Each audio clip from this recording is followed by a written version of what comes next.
So unahin natin magpakilala ang ating affirmative. Pakilala ka, kapatid. Hello, magandang gabi po sa ating lahat. Ako po si Leonard Singke at ako po ay papatunayan ko ngayong gabi na nawawala ang ating kaligtasan na nakuha kay Jesus Christ kapag tayo ay nakakagawa ng kasalanan. So mga kapatid, hindi lang po to sa mga kapatid nating mga Baptist, kung hindi po sa ating mga Seventh-day Adventist na naliligaw, na sumasang-ayon na sa turo ng Baptist. Meron na po kasing mga ibang Seventh-day Adventist ngayon na nakikiayon sa turo ng OSAS o Once Saved, Always Saved. Ito po yung tinatawag na Postmodern Seventh-day Adventist. So maraming salamat po sa inyong pagsubaybay at nawa po pagpalain po tayo ng ating Panginoon. Okay, that is Brother Leonard, mga kapatid, ng Seventh-day Adventist, ang affirmative sa gabi na ito. Siyempre, dito din tayo sa tututol naman. Pakilala ka, kapatid. Yeah, Pastor R.A. ng New Testament Bible Baptist Church, Cebu. Tayo ngayon ay nasa negative side. Ating pamamalian ang lahat ng mga arguments na ibabato ni Bro Leonard para pamalian po ang aral ng Biblia. So we are on the negative side dahil sa tema. At ang atin pong pakay ngayon that we may be able to evangelize to all mga hindi lamang sa iba pang mga SDA dyan na hindi pa naniniwala. Sana po sila po ay mapaniwala pa, marami pa. And then, since marami na pong naniniwala sa Once Saved, Always Saved, pero hindi lamang OSAS. At gusto po nating evangelize pa rin yung ibang mga sekta na hindi pa rin naniniwala about sa salvation. So, ngayon pong gabi na ito ay nawa po meron tayong matutunan at maganda po at meron po tayong tagumpay at maganda po yung ating pag-uusap.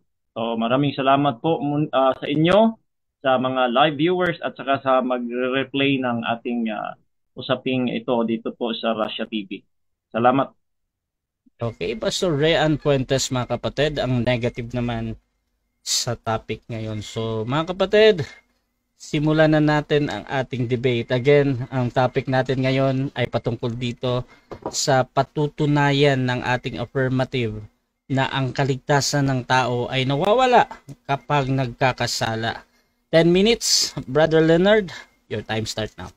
So mga kapatid, patutunayan ko po ngayong gabi na nawawala po yung ating kaligtasan nung ating tinanggap si Kristo at tayo ay niligtas. Nawawala po yun kapag tayo ay nakakagawa ng kasalanan, mga kapatid. Para po maintindihan natin ang salvation, mga kapatid, kailangan po nating maintindihan muna ano ba ang dahilan kung bakit pinalaya si Adan at Eva sa Garden of Eden. Ano din ang dahilan kung bakit ay kinas out si Lucifer at ang kanyang mga angels o yung mga angels na sumama sa kanya sa rebellion laban sa Diyos. Ano ba yung dahilan, mga kapatid? Ano ba ang dahilan kung bakit naipako ang ating Panginoong Yesus sa cross? Ano ba ang dahilan, mga kapatid? Kailangan nating maintindihan ang batas ng Diyos, mga kapatid. At ang batas ng Diyos ay hindi nagbibiro, mga kapatid. Kailangan nating galangin at talagang seryosohin. Dahil ang sabi po dito sa 1 John 3:4, whosoever committeth sin transgresseth also the law. Mga kapatid, no? Sin is the transgression of the law. Sin is breaking the commandments of God or breaking the law of God, mga kapatid. O ano naman ang kabayaran ng kasalanan? Ito po nakalagay sa Romans 6:23. Ang kabayaran ng kasalanan ay kamatayan. Ngayon, anong klaseng kamatayan ito, mga kapatid? Ito ba yung kapag ililibing tayo sa sementeryo? Hindi, mga kapatid. Bagamat isa yon sa kabayaran ng kasalanan, pero hindi yon ang ultimate na kabayaran ng kasalanan. Kasi ang kabayaran ng kasalanan o yung ultimate na kabayaran ng kasalanan ay nandito sa Revelation 21:8. But the cowardly, unbelieving, abominable, murderers, sexually immoral, sorcerers, idolaters, and all liars shall have their part in the lake which burns with fire and brimstone, which is the second death. Ito talaga ang kabayaran ng kasalanan. Ito yung punishment, mga kapatid. Ito yung punishment ng kasalanan, lake of fire. Ngayon, ano bang solusyon dyan? Paano mawala? Paano tayo makakatakas dyan sa lake of fire na parusa ng kasalanan na yan? Ang sabi dito 1 John 1:9, if we confess our sins, Jesus is faithful and just to forgive us our sins and to cleanse us from all unrighteousness. Mga kapatid, pag sinabing all talaga yan. Walang matitirang kasalanan dyan. Dahil nga all, pinatawad na lahat. Ang sabi dyan, kapag tayo, merong kondisyon niya, mga kapatid, hindi papatawarin yung kasalanan natin kung hindi tayo magre-repent o magsisisi, magko-confess ng ating mga kasalanan, mga kapatid. Kaya naman, ang solusyon sa kasalanan ay repent para tayo ay makaligtas sa dagat-dagatang apoy na sinasabi sa Revelation 21:8, mga kapatid. So, ulitin ko. Ano ang kasalanan? Sin is breaking God's law. Ano naman ang punishment sa kasalanan? Lake of fire, dagat-dagatang apoy. Tutubukin tayo yan kapag tayo hindi tayo tumigil sa mga kasalanan ginagawa natin sa buhay natin, mga kapatid. Sabi ko nga, hindi ko alam kung anong kasalanan nyo. Hindi nyo rin alam kasalanan ko. Ang Panginoon lang po nakakalam sa kasalanan, kaya naman kailangan natin tigilan yan. Ngayon, anong solusyon? Kailangan po nating mag-repent o magsisi sa ating mga kasalanan. Pag sinabing repent, mga kapatid, talikuran yung ating mga ginagawang kasalanan dati at mamuhay tayo sa kabanalan ngayon para magpatuloy na hindi matanggal o mawala yung ating kaligtasan, mga kapatid. Ang sabi nga dito sa Matthew 4:17, ito yung kauna-unahang preaching ni Jesus Christ. Sabi dito, from that time, Jesus to preach and to say, repent. Sabi ni Jesus, mga kapatid, repent, for the kingdom of heaven is at hand. Anong ibig sabihin ng repent, mga kapatid? Pagsisihan, talikuran, yung mga kasalanan nating ginagawa. Kasi nga, mga kapatid, kapag nagkasala ulit tayo, sin is breaking God's law. Kaya nga, kailangan natin maintindihan itong batas, mga kapatid. Pag sinabing batas, kapag ikaw ay pumatay ng tao, siyempre makukulong ka dyan. Yan ang batas eh. Pagka pinalaya ka dyan dahil ka may nangyaring siguro sumagip sa'yo o lumaya ka ngayon, pagka gumawa ka ulit ng kasalanan, kulong ka ulit. Natural lang yan, mga kapatid. Kahit sa batas ng Diyos, pagkatapos nating maligtas at gumawa ka ulit ng krimen o kasalanan sa Diyos, mga kapatid, mawawala ulit yung kaligtasan mo. Hindi pwede yung parang minsan ka lang naligtas tapos kahit anong gawin mong kasalanan, ligtas ka pa rin. Ano ka, sineswerte? Wala kang armor sa kasalanan, mga kapatid. Wala tayong immunity sa kasalanan. Meron lagi tayong tendency na magkasala, no, mga kapatid. Hindi nawawala yung tendency natin magkasala hanggang dumating yung ating Panginoon. So, mga kapatid, kapag tayo ay nag-glorified na at pag tayo nasa langit na, doon pa lang kasi mamamatay na si Satanas, pati lahat ng mga masasamang tao, yung mga sinasabi sa Revelation, pupuksain na sila. No? Ito yung nakalagay sa Revelation. So, mga kapatid, ulitin ko, pag tayo'y nakagawa ng kasalanan, kahit tinanggap pa natin si Kristo, o kunwari, tinanggap natin si Kristo ngayon, tapos bukas, nagpatuloy tayong gumawa ng kasalanan, o nakagawa tayong kasalanan bukas, tayo po ay nakalabag sa kautusan ng Diyos, dahil ito nga yung batas ng Diyos. Sin is breaking God's law. Ang sabi ko nga kanina, yun sa mga teksto na sinabi ko. At saka, ang punishment lagi niyan, ang kasalanan, sa tuwing magkakaroon tayo ng kasalanan, mga kapatid, merong karampatang parusa yan. Ano yun? Lake of fire. Kaya, kapag tayo ay nagkakasala, tayo ay nasesentensyahan sa lake of fire, mga kapatid. Tandaan po natin yan, itong tatlo na ito. Sin is breaking God's law.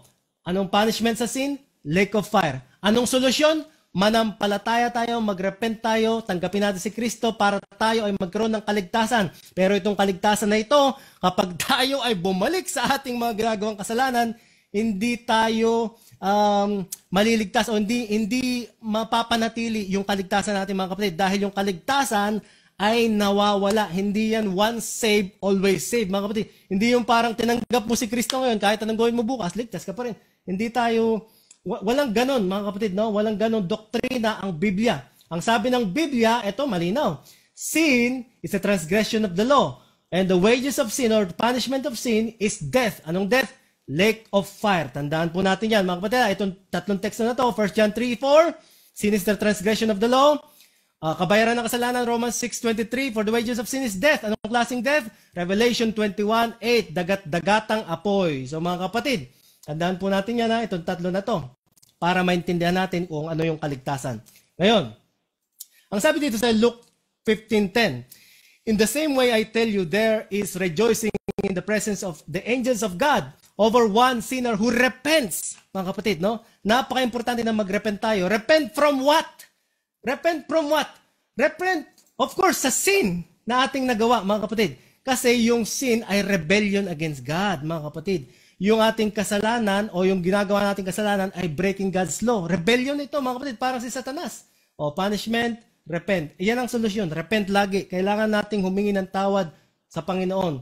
No, mga kapatid. Pero para mapanatili yung ating robe of righteousness na nakabit kay Jesus Christ, mga kapatid, kailangan natin tumigil sa ating mga ginagawang kasalanan. Kailangan nating sundin yung mga kautusan ng Diyos para hindi tayo pabalik-balik sa kasalanan, mga kapatid. Dahil darating ang araw, nakalagay sa Revelation 14, na magkakaroon po, mga kapatid, ng close of probation. Anong ibig sabihin nun? Pagka umalis yung ating high priest sa most holy place. Hindi ito naintindihan ng ating mga kapatid ng Baptist, pero yung ating mga Seventh-day Adventist na kapatid, naintindihan po ito, mga kapatid. Hindi na ako masyadong magpapaano dito dahil masyadong isang topic na naman to. So mga kapatid, yung ating pong yung justification o yung grace, mayroon pong expiration yan, mga kapatid, no? Tandaan po natin. Kapag tayo ay dinatnan ng kamatayan, yun po yung expiration sa atin, mga kapatid, no? Kapag tayo ay gumagawa ng kasalanan, dinatnan tayo ng kamatayan habang gumagawa ng kasalanan, mga kapatid, yun po yung close of probation sa atin. At kapag tayo, siyempre, kapag tayo ay merong unconfessed sins at tayo ay namatay, hindi tayo ligtas, mga kapatid. Kaya naman, para masigurado natin na tayo ay laging ligtas o lagi tayong may kaligtasan, kailangan nating manatili kay Kristo, mga kapatid. Kaya nga sabi ng 1 John 3:6, whoever abides in Him does not sin. So mga kapatid, napaka-importante na nalalaman po natin yan.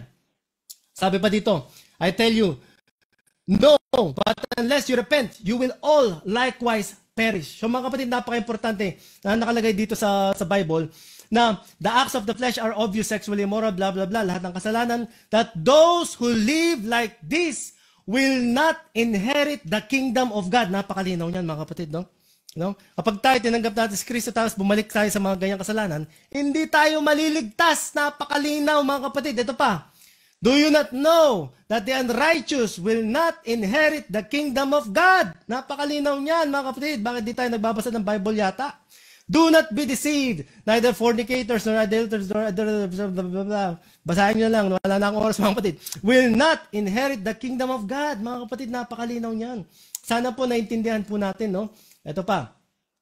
If we deliberately keep on sinning after we have received the knowledge of the truth, basahin nyo na lang po, mga kapatid.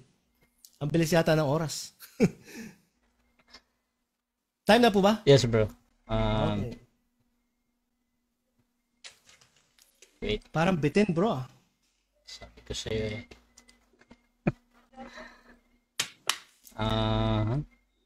Fix ko lang yung ating screen, ha.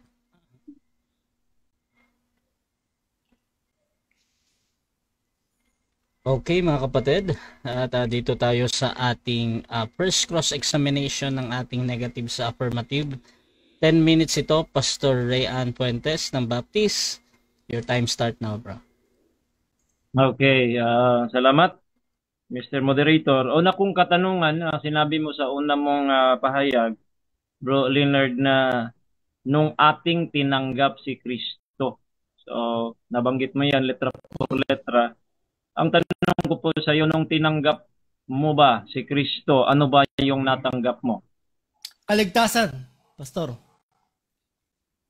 Sa kaligtasan po ba, kasama po ba yung buhay na walang hanggan doon na natanggap mo o hindi? Of course. Kasama po. Paliwanag ko po. Ilang minuto po, ilang segundo po yung paliwanag? 20 seconds. Ito po yung paliwanag ko dyan. Ang sabi po dito sa Bible, if we confess our sins, He is faithful and just to forgive us our sins. So mga kapatid, ang sabi pa sa John 3:16, ang sabi doon, for God so loved the world that He gave His only begotten Son, that whosoever believeth in Him should not perish but have everlasting life. Everlasting life po ang ating matatamo pag tayo ay tumanggap kay Kristo. So since natanggap mo yung eternal life, yung kaligtasan ay buhay na walang hanggan, yan ba ay ibig bang sabihin ang buhay na walang hanggan, yung mga nakatanggap doon pupuntang impyerno o papuntang langit po yun? Sa tanong nyo po, papunta po ng langit yan. Pero papaliwanag ko po. Yung pong sinasabi na magkakaroon ng buhay na walang hanggan, mga kapatid, kung sinong mananampalataya kay Kristo, totoo po yun. No?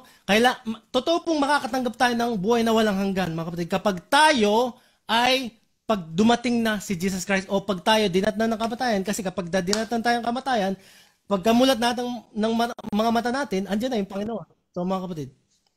Okay, teka. Sabi mo, pagdating ni Jesus Christ, yung bang buhay na walang hanggan, matanggap mo sa pagdating pa ni Jesus Christ o yung pagsampalataya ayon sa John 3:16 na ginamit mo?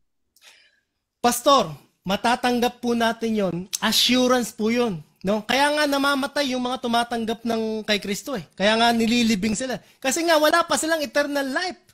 Eh kung may eternal life na sila, di wala na sanang nilibing sa sementeryo.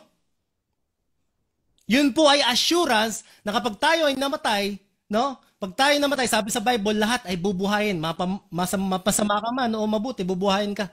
Okay. Pero hindi, magkakahiwalay. So, ibig sabihin, hindi na yon pupunta sa impyerno, yung nakatanggap ng buhay na walang hanggan. Hindi na pupunta yon o pupunta pa rin? Hindi na, lahat, ito paliwanag ko, Pastor, no? Lahat ng namatay, mabuti man o masama, bubuhayin yan ulit ng Panginoon. Pero magkakaroon ng dalawang grupo. Yung isang grupo pupunta sa langit, yung isang grupo ay paparusahan. No? So, yung mga nanampalataya kay Kristo at dinatnan ng kamatayan, malamang pupunta ng langit yun. At yung mga hindi at naging matigas ang ulo, sila ay paparusahan sa dagat-dagatang apoy dahil yun nga ang parusa ng kasalanan.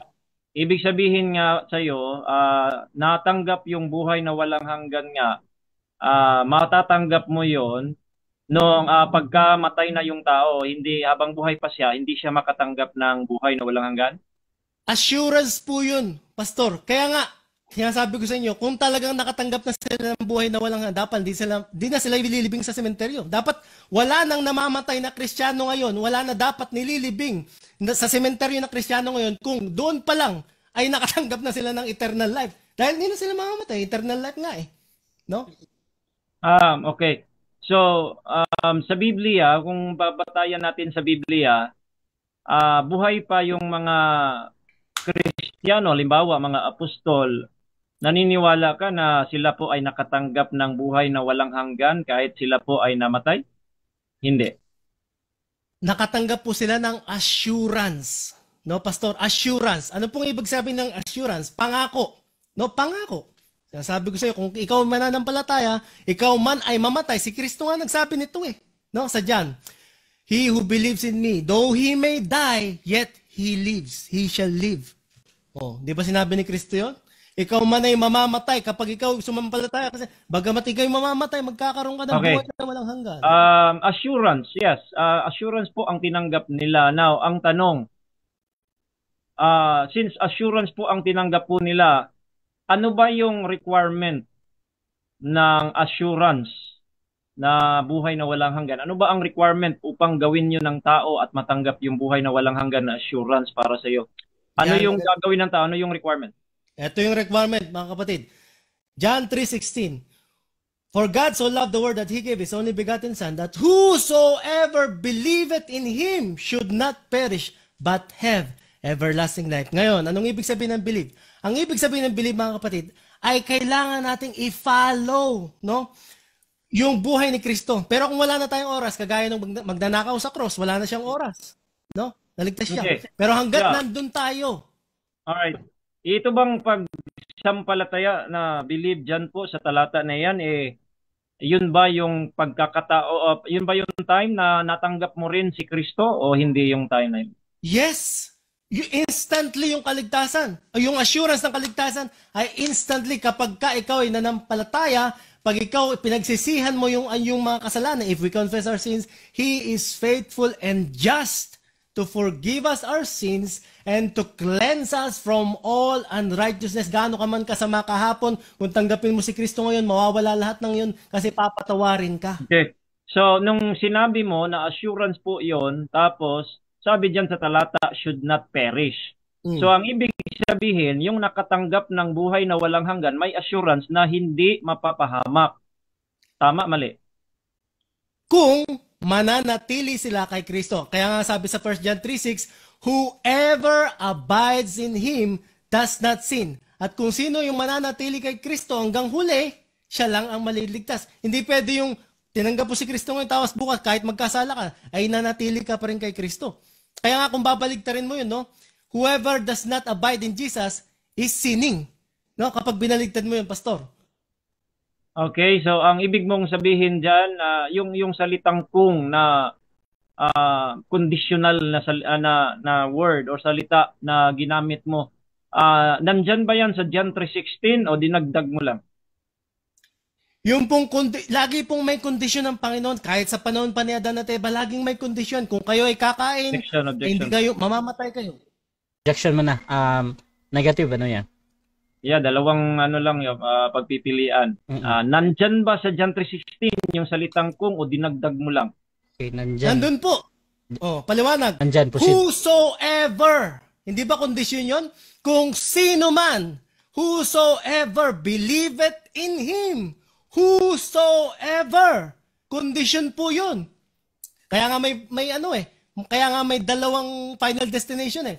Kung sino man ang manampalataya sa Kanya, ay magkakaroon buhay ng walang hanggan at hindi siya... Okay, ang pinag-usapan natin, Bro Leonard, yung pinag-usapan natin, yung whosoever, kahit kanino yon. Pero yung condition doon, sumampalataya.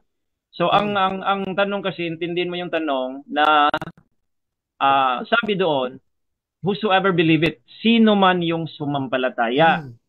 Tapos, hindi mapapahamak. So, ang tanong ko sa iyo, naniniwala ka ba na pagka ikay sumampalataya kay Kristo ayon sa talata na yan, ang assurance, hindi ka na mapapahamak. Naniniwala ka doon, hindi? Hindi. Mapapahamak ka pa rin kung ikaw ay babalik sa iyong mga kasalanan. Kasi nga, hindi pwedeng tanggapin mo si Kristo ngayon. No? Mananampalataya ka ngayon. Kunwari. Tapos bukas, gagawa na ng kasalanan. Tapos ligtas pa rin. Ano ka, sineswerte ka ba? Walang ganon. Hindi pwede tanggapin natin si Kristo ngayon tapos immune na tayo sa lahat ng kasalanan. Meron na akong immunity ngayon. No? Tinanggap ko na si Kristo kahit ano bang gawin kong kasalanan bukas, ligtas pa rin ako. Yan pong yung salita na ano ka sinuswerte. Tanong ko sa iyo, alin ang mas mataas, yung swerte o yung biyaya para sa iyo? Biyaya ng Panginoon. Pero kapag inabuso natin yung biyaya yan. Kaya nga sabi sa Bible, sin is the transgression of the law. Kapag ikaw nakatanggap ng biyaya pero nagpatuloy ka sa kasalanan, pinagloloko mo sarili mo, inaabuso mo yung biyaya ng Panginoon. Ano ba yung biyaya? Papaliwanag ko yan mamaya. Yung biyaya, hindi mo deserve yan, pero binigay sa inaabuso mo. Next question, sayang yung oras ko. Bro, ibig mong sabihin, yung sinabi mong sinuswerte, mas matindi pa yung ligtas doon kasi mas matindi pa yung grasya or biyaya kaysa swerte, tama? Pastor, sabi ko nga kanina, kapag yung biyaya ng Panginoon, libre lang yan eh. Libre lang manampalataya, no? Objection, Mr. Moderator. Magpapatuloy ka. Stop. Objection muna tayo. Negative ba na yan? Not responsive. My question is, since sinabi niya na mas mataas po yung biyaya kaysa siniswerte, so, ibig bang tatanggapin ba niyang tama na mas matindi pa sa swerte yung taong ligtas dahil biyaya po ang natanggap niya? Mas tatanggapin ba yon? Tama ba yon? O hindi niya tatanggapin? Paliwanag ko po. Wait lang, bro. 10 seconds. Okay, 10 seconds to. Proceed. Kapag yung sinasabi ko siniswerte, yung nakatanggap ka na ng biyaya tapos gumagawa ka pa rin ng kasalanan, yun sinasabi kong siniswerte, alam mo yung parang ginagawa mo shield yung grace para makawa ng kasalanan. 10 seconds. Ang tanong po ba dito, naniniwala ka ba sa John chapter 10 verse 27 na inaaring tupa ni Kristo yung mananampalataya? Yes or no? Pakibasa po yung talata. Time. My sheep hear my voice. Time na. 10 minutes time. Okay. So magandang gabi po sa lahat at nakita po natin even sa pagtatanong mga kapatid ay malinaw na una sa lahat, again uulitin ko po ito, wala pong makakatibag sa aral ng Biblia. So what happened is, pag ikaw ay tutol sa eternal security na once saved always saved, ikaw po una sa lahat ay hindi nakakaintindi kung ano bang ibig sabihin ng ligtas. At number 2, hindi ka talaga ligtas. Alright? You cannot call yourself saved kung ikaw ay hindi saved sa impyerno. So the moment, no, kaya tayo po ay mahal natin yung mga SDA at iba pang like Catholic, lahat sila po mahal natin ito, kaya kailangan po natin silang bigyan ng talagang tunay na aral kasi malimit po nadidinig po ninyo yung mga strawman fallacy, no? So una sa lahat po ay ipe-present din natin ito, hindi ito rebuttal kasi first presentation. So since ito po ang most misunderstood na most attacked doctrine ng mga unsaved, i-define natin. Number one, sana ito nga po ang kanilang pamalian. Hindi sila parang talagang sila po ay maglaig buho, no? They are trying to dig another pit, no? So dito po, ano bang ibig sabihin ng once saved, always saved? Ang doctrine na ito po ay nagtuturo ng salvation is permanent. Once a person is saved, he is saved forever from hell. Hindi na siya pupunta sa impyerno. So kung ikaw ay pupunta pa sa impyerno, wag mong sabihin na saved ka. Alright? Gusto mo lang maligtas pero you're not saved kasi may chance ka pang ma-impyerno, Sir Leonard. Kaya marami na pong SDA na mga tumatangkilik dito kasi mahirap talagang pamalian no? Kaya ano ba yung hindi osas? Ang osas po na hindi, it is not how to be saved.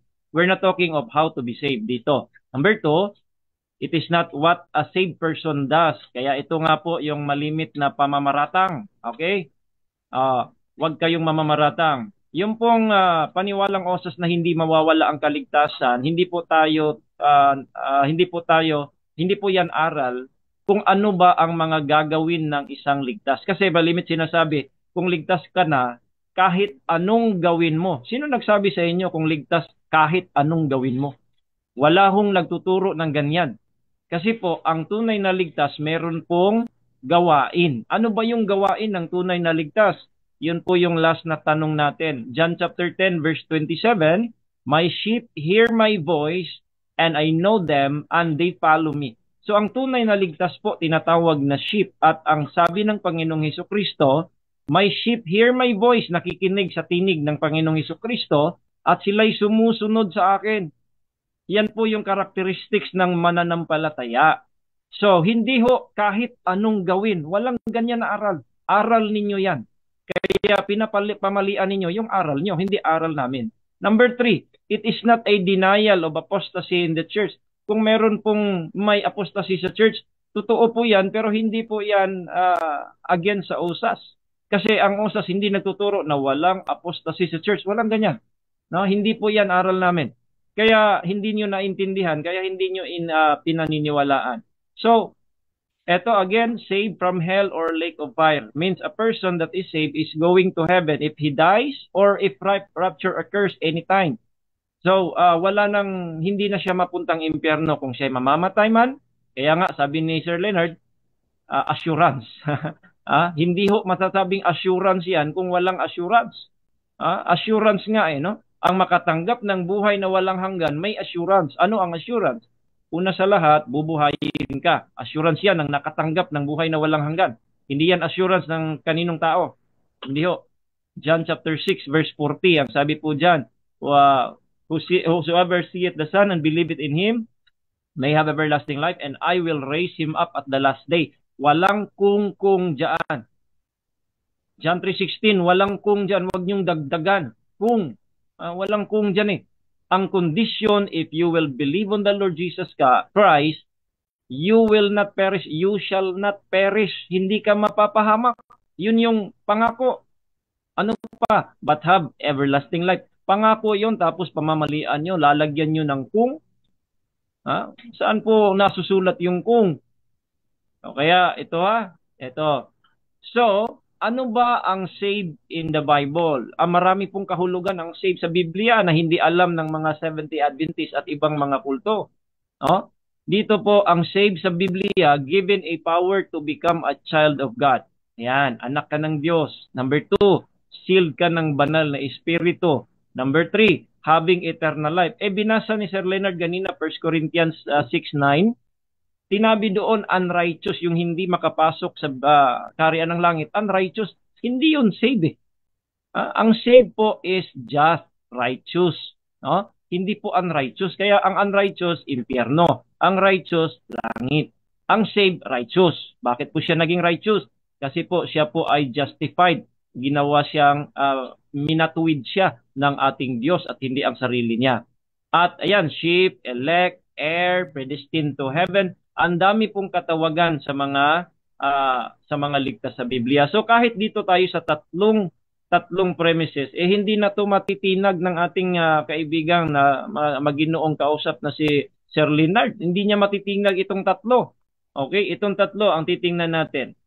Okay, since order of the event na po ito, ito na po yung pinakaano natin. Pero dito tayo ito na po yung argument premises, Sir Leonard, na gusto po namin na pamalian nyo. Kung ito'y pamalian nyo, automatic, we will embrace your doctrine. Pero kahit ako kasi, hindi ko mapamalian ito eh. Una, ang OSAS premises, you become a child of God by faith. No, yun yung sinabi mo, no, pagtanggap ka Jesus Christ, John 1:12. Become a child of God. Tanong, a child of God by faith, bakit siya ligtas? Dahil he is an heir of God and joint heir with Christ. So, in Romans 8:16 and 17, tayo po ay heir of God. Ano ba yung ating mamanahin? E di ang langit. Ayon po sa unang Pedro 1:4. Langit yung mamanahin. So, the question is, ito sabi, being a child of God is permanent position. Kung may makita kang talata, Sir Leonard, na ang pagkaanak ng Diyos, later on, magiging anak siya ng Diablo, mali ang OSAS, automatic. Pag may talata kang ganyan, wag yung opinion, wag yung assumption. Talata ang gusto namin. Okay? Kasi po, once you are a child of God, ito ang tema niya, pag mawawala daw ang kaligtasan kung magkakasala. Sa Biblia, yung anak ng Diyos, pwede pa rin magkasala. Alam nyo ba yan, mga SDA? Leonard, Bro Leonard, alam mo ba na yung anak ng Diyos pwedeng magkasala? Ikaw nga, nagkasala ka sa papa, sa tatay mo, hindi ka naman nawala yung pagkaanak mo. Sa Diyos ngayon, mawawala. Hebrews chapter 12, basahin mo, 5 hanggang 8. Pagka magkasala ang anak ng Diyos, ano ang sabi doon? May pagtutuwid. Hindi nawawala ang kaligtasan, may pagtutuwid. Kasi kung mawawala ang kaligtasan pagka magkakasala ka, Bro Leonard, kailangan mamatay ni Kristong muli. Saan ka ba naligtas? Naligtas ka sa kamatayan ni Kristo. Kung mawawala yon, dapat yan po ang sabi ng Hebrews na insulto. Insulto yan sa Panginoong Jesucristo na kailangan pa niyang mamatay muli. Dahil yun yung hindi yung repent ka ng repent. Ibig sabihin, wala palang problema sa inyo. Repent lang naman ng repent. Pagkasala, repent lang, maligtas ulit. Yan po ay walang katotohanan. Kasi po, ang minsang anak ng Diyos, hindi po yan magiging mapurpet po yung pagkaanak niya. Kaya yung once a son, always a son. Yun po yung OSAS, mga kapatid. Kasi nga, tayo po ay heir of God. So, being sealed by the Holy Spirit, isa din po itong argument na, Sir Leonard, na kailangan mong hanapan. Marami na akong debate sa Once Saved, Always Saved. Dapat pinag-aralan mo yun. Tapos ito yung dapat mong pamalian. Being sealed by the Holy Spirit. Kasi if you're sealed of the Holy Spirit, Ephesians chapter 1, verse 13 and 14, in whom after ye have trusted, after that ye heard the word of truth, the gospel of your salvation, after that ye believe, sa pagpanampalataya mo kay Kristo, you are sealed by the Holy Spirit of promise. Verse 14, which is the earnest of our inheritance. Alamin mo yung Greek word na Arabon na earnest. Yan po ay down payment, deposito. That's a pledge for the security of the rest. Bibigyan ka ng Diyos ng security para ikaw ay pupunta sa langit, tapos sasabihin mo sa amin, mawawala yan. So kung may talata ka na ang Holy Spirit, pagkatapos na ito ay maitatak, kung yan po ay mawawala, babawiin, lalabas, pag may talata kang ganyan, automatic mali ang OSAS. Pero pag wala kang makikita, time na? Pastor, kung papayag ka, gawin natin 20 minutes yung second natin kasi parang bitin eh. Yeah, okay lang. Okay, kahit na lang, Pastor, 15 minutes kung gusto mo, yung next natin. Rebuttal na yun eh. Okay lang, 10 lang, okay na. 10 lang, o sige. Okay, so dyan nagtatapos mga kapatid. Pastor, inom na ng tubig. Okay, dyan nagtatapos mga kapatid. first stand ng ating negative. At dako tayo mga kapatid sa ating 10 minutes na first cross-examination ng ating affirmative sa negative. Brother Leonard, 10 minutes. Your time start now. Pastor, kayo po ba ay saved na 100%? 101% po, Sir Leonard. Ako po ay saved na the moment na ako'y tinanggap ko po ang Panginoong Jesucristo by faith. Ayon sa Biblia, I am saved from hell. Kailan po kayo na-save? Anong taon? Ako po ay naligtas when I was 8 years old, 1998. 1992. 1992. Paano nyo po nalaman na save na kayo?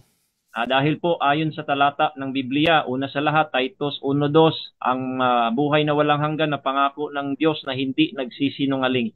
And because of that, 1 John 5:13, sinulatan tayo na meron tayong buhay na walang hanggan. Because of the Word of God, I am sure I am saved. Next question. Okay. Simula po noong araw na na-save kayo, sabi nyo, 1992. Simula po noong 1992 hanggang ngayon, nakagawa po ba kayo ng kasalanan kahit isa? Meron ho. Mayroon po. Katulad din ako ni Moises, nagkasala. Si David, nagkasala din. Kahit si Peter man, nagkasala din.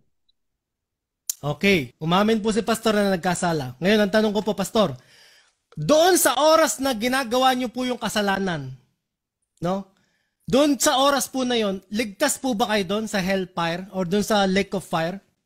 Yes. Ayon po sa talata ng Biblia, 1 John chapter 2, verse number 1, these things have I written unto you, my little children, ganon. Tapos sabi doon, if any man sin, we have an advocate with the Father, Jesus Christ the righteous.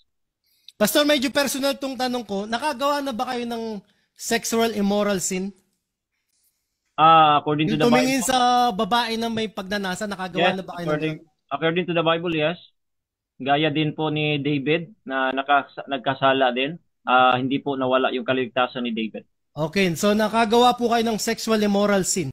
So, ang sabi po dito sa Revelation 21:8, pinapasinungalingan niyo po itong nakalagay dito na, but the cowardly, unbelieving, abominable, murderers, sexually immoral, sorcerers, idolaters, and all liars shall have their part in the lake which burns with fire and brimstone, which is the second death. Hindi po pinapasumalian yan dahil hindi po yan para sa mga ligtas. Yan po ay para sa mga hindi ligtas.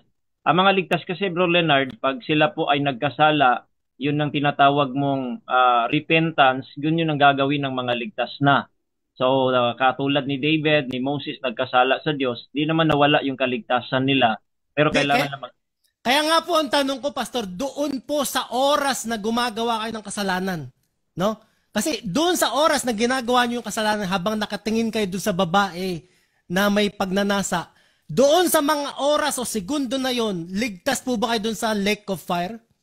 Yes nga. Kasi po ang sabi po ng talata sa Biblia, kung mapakita mo sa akin si David, nung siya po ay pumatay at nangalunya kay Bathsheba, basahin mo sa akin na wala yung kaligtasan ni David. I-embrace ko SDA agad. Okay, naniniwala po ba kayo dito sa Exodus 32:33? Ang sabi dito, and the Lord said to Moses, whoever has sinned against me, I will blot him out of my book. Ang sabi po kasi kapag ka-blot ay nakasulat na dati. No, kapag blot out ay tatanggalin kasi nakasulat, tatanggalin. Naniniwala po ba kayo dito? Naniniwala po ako dyan, even though hindi ko yan inilatag, pero yung book dyan, ang book ng Diyos yung sa buhay. Kasi nga, kahit si Moises nagkasala si Aaron, pinatay ng Diyos, yun yung ibig sabihin na blot out of my book. Hindi ho, book of life na pagkatapos ng eternal life, hindi ho. Magkaiba po yung book na listahan ng mga buhay. Okay, sabi nyo po dahil na-save na kayo, meron bang requirement na kailangan gawin para maging baptist? O ang isang tao para maging baptist, may kailangan ba siyang kailangan gawin para magkaroon din ng once save, always save? O para magkaroon din siya ng parang osas? Magkaroon din siya. Kasi meron na kayo eh. Kunwari, gusto ko rin magkaroon ng osas. Anong kailangan kong gawin, Pastor? Yun no, ang kailangan mong gawin, yung sinasabi mo, yung pagsampalataya ng buong puso sa Panginoong Hesukristo. Matatanggap mo yung buhay na walang hanggan, silyo ng banal na espiritu, at yung pagkaanak ng Diyos. Mhm. At hindi Gaano yun mawawala. Gaano ako tagal maghihintay, Pastor? Ilang minuto ako maghihintay o ilang oras, ilang araw ako maghihintay bago ko makamit yung assurance ko na save na ako, 100%? Parehas po tayo, instant po yung kaligtasan, bro. Ang requirements, believe on the Lord Jesus Christ. The moment that you believe, you will have that eternal life, sabi ng Biblia. And then you will be sealed by the Holy Spirit, yung presentation ko. At gagawin kang anak, John 1:12. Instantaneous yan. So, sa pagkakasabi niyo po na instantaneous, wala pang isang segundo yun, di ba, Pastor? Mabilis eh. Pagka nag-Bible study ka sa Baptist, pagka nabautismo ka, magkakaroon ka na ngayon ng osas. Hindi, Tama ba? Hindi, mali. Wala pong kinalaman ang bautismo. Walang kinalaman bautismo. Ang pagtanggap ng buhay na walang hanggan, bro, pagsampalataya. Okay, ang tanong ko po, Pastor, pagka nanampalataya ka, instantly ligtas ka na, sa baptist ka na. Meron ka ng osas. Pagka naman nanampalataya ka, meron ka ng osas. Hindi ho mabaptis ka. Ang pagkabaptis po, una sa lahat, yung distinctive or paniwala, o kaya maging membro ka, bautismo yon. Pero yung pagka-osas, kahit hindi baptis, may mga iba. Kahit hindi baptist. Kunwari ako, Pastor, kahit hindi ako gusto kong magbaptist, basta manampalataya kay Kristo, meron na agad akong kaligtasan instantly. Yes. At Wala yung pong kaligtasan kinalaman. na yun, kapares ba nung kaligtasan? Wait lang, osas? time stop muna. Okay. Bro Leonard, medyo nararapid question mo si brother Sorry. Pastor Rayan. Laging meron 20 seconds kasi. Sorry. Baka si Pastor Rayan ay parang yung answer niya napuputol ba? Gusto ko lang i-remind. Pastor Rayan, meron ka laging 20 seconds ha. Pwede kang mag-object kung medyo napuputol. Ang gusto ko kasi, actually ang gusto ko yung maganda siya actually, pero gusto ko lang i-remind yung pastor yung sa ano ba, yung sa kanyang yung karapatan niya. 20 seconds. Bro Leonard, paki ano yung tanong, bro. Proceed, bro. Time is shoot. So, Pastor, kahit hindi pala ako magbaptist at manampalataya lang ako, ligtas na rin ako. Yung kaligtasan ko ba ay kapares nung sa'yo, osas? Yes, bro. Isa lang po yung kaligtasan, buhay na walang hanggan. Ang requirement po doon, whosoever, makatoliko ka man, ma-SDA ka man, whosoever believeth in Him should not perish but have everlasting life. Buhay na walang hanggan lang, ang iisang Diyos lang yung magbibigay niyan. Parehas tayo. Okay. So, makatawid, sasagot niyo po, Pastor, nangangahulugan o lumalabas na lahat ng baptist ay dapat ligtas na lahat, wala na dapat tumatalikod. Hindi ho. Sabi ko nga sa presentation ko, it's not about apostasy of the church. Meron pong baptist kasi sa relihiyon. Pero pagka baptist, kahit hindi baptist, pwede kang, we're talking of saved. We're not talking of baptist. Meron kasing mga ibang baptist, baka hindi sila ligtas. Ang assurance of salvation, it's between you and God. Hindi ho pwede na sabihin natin sa church na walang apostasy. Meron. Kasi sabi niyo po kanina, basta manampalataya ka lang, instantaneous maliligtas ka na. Magkakaroon ka ng assurance, 100%. Kagaya nung assurance mo nung 1992, magkakaroon din ako ng osas. Tama ba? Diba? Sabi mo? Yes, magkakaroon ka nga ng buhay na walang hanggan. At ang buhay na walang hanggan na yon, hindi yon may hangganan. Therefore, always save siya. Always save. So may walang hangganan nga eh. So the same tayo doon kahit hindi ka baptist. Kasi po meron akong kilalang baptist pastor na ang tagal niya naging baptist pastor, ang tagal-tagal. Tapos bigla siya ng babae at nagkaroon siya ng panibagong pamilya. Nagkawatak-watak yung buhay niya, nagkasira-sira. So ibig sabihin kahit ganun ang mangyari sa buhay niya, no, dahil naligtas siya dati, ay ligtas pa rin siya. Hindi ho ganun ang ibig sabihin, bro, dahil ang katotohanan ng Biblia hindi po nakadepende sa buhay ng tao. Hindi po question kung ligtas pa siya. Ang question, ligtas ba nga ba siya talaga dati? O sinong nagsabi sa iyo na ligtas siya dati? Yun nga yung tanong ko, Pastor, kasi sabi niyo instantaneously basta manampalataya ka lang, no? Basta manampalataya ka lang, buong puso mo, tanggapin mo si Kristo, instantaneously maliligtas ka na. Kasi sabi niyo yun, Pastor, Eh yung pastor na yun, ang tagal-tagal naging Baptist pastor. Talagang hinahangaan ko yung napakabait. Tapos biglang nagkaganon yung buhay niya. No? Ano yun, pastor? Ligtas pa rin ba yun kahit gumawa ka ng ganon? Kung hypothetical po tayo, kung ligtas po siya dati, tapos nagawa niya yon, isipin na lang natin si David. Pumatay pa siya eh. Nangalunya pa kay Bathsheba. Pag may talata ka na siya po ay napuntang impyerno, di tama ka. Iwan natin yung osas. Pero kung wala, parehas na lang sila doon. Yun nga po yung ano ko eh. Yun nga po yung talata na sinasabi ko sa inyo kanina. Doon sa Revelation, but the cowardly, sabi ko nga po sa inyo, kung nakagawa na kayo ng kasalanan na yung sexual immoral, no? Sabi nyo, nakagawa na kayo. So sabi nyo, kahit nakagawa kayo noon, ay ligtas pa rin. Di ba sabi nyo, Pastor, sa Revelation 21:8, kahit magkaroon ka ng sexual immoral sin, ay ligtas ka pa rin. Baka yung future sins mo, ligtas pa rin.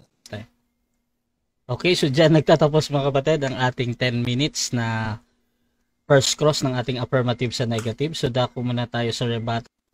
Okay bro, proceed ka bro. Okay, 2 libro po yung babasahin ko po sa inyo na sinasabing libro ng Diyos. Ito po nakalagay sa Exodus 32:33. And the Lord said to Moses, whoever has sinned against me, I will blot him out of my book. Kung sino ang magkakasala, kahit nakasulat na yung pangalan niya sa libro ng kaligtasan o yung Book of Life, mga kapatid, ay pwede pa rin tanggalin ng Diyos kapag, ayan napakalinaw ng kondisyon. Whoever has sinned against me, I will blot him out of my book. Meron pa talagang pagtanggal ng inyong pangalan sa libro ng buhay kapag kayo ay gumawa ng kasalanan. Hindi yan once saved, always saved. Satanic doctrine po yung once saved, always saved. Ito pa, nakalagay sa Revelation. Huling libro po ito Huling libro ng Biblia, Revelation 3:5. He who overcomes shall be clothed in white garments, and I will not blot out. I will not blot out his name from the book of life, but I will confess his name before my Father and before his angels. So mga kapatid, kapag sinabing I will not blot out, kapag ikaw ay nag-overcome, may posibilidad na i-blot out ka kapag hindi ka nag-overcome. Napakalinaw po niya mga kapatid. Laging may kondisyon ng Diyos. Ito, Matthew 7:21-23. Not everyone who says to me, Lord, Lord, shall enter the kingdom of heaven, but he who does the will of my Father. Yung mga masunurin lang, yun lang ang maliligtas. Yung mga Seventh-day Adventist lang na sumusunod sa kautusan ng Diyos, yun lang ang mga maliligtas mga kapatid. Kapag ka ikaw ay osas, kapag ka ikaw ay Baptist na hindi sumusunod sa mga kautusan ng Diyos, ay talagang walang kaligtasan dyan. Kasi nga, mga suwaili, mga labagista. So, ito ang nakalagay dyan. Many will say to me in that day, Lord, Lord, have we not prophesied in your name? Ito yung mga tumanggap na kay Kristo, pero dahil sila ay hindi nagpatuloy, sila po ay hindi naligtas. So, ito po yung nakalagay. Ang sabi po sa challenge ni Pastor, kapag daw pagkaanak ng Diyos, hindi daw nawawala. Accepted. Accept ko po yung challenge ng Pastor. Papatunayan ko, babasahan ko po kayo na yung Son of God o yung pagkaanak ng Diyos ay nawawala. Ito po. Ayan, sa mga anghel. Ito pong sabi ng Job 39:4-7. Where were you when I laid the foundation of the earth? Tell me if you have understanding who determines measurement. Tapos sabi pa dito, when the morning stars sang together and all the sons of God shouted for joy. Ito yung mga anghel, mga anak ng Diyos. Bago pa yung creation ng mundo, mga kapatid, meron ng mga anak ng Diyos. Ayan, mga anghel, mga kapatid, anak ng Diyos. Ito pa, Job 1:6. Now there was a day when the Son of God came to present themselves before the Lord, and Satan also came among them. Kasama sa mga anghel si Satanas, mga kapatid. Pero tumalikod siya. At hindi na siya naging anak ng Diyos kasi nga demonyo na siya.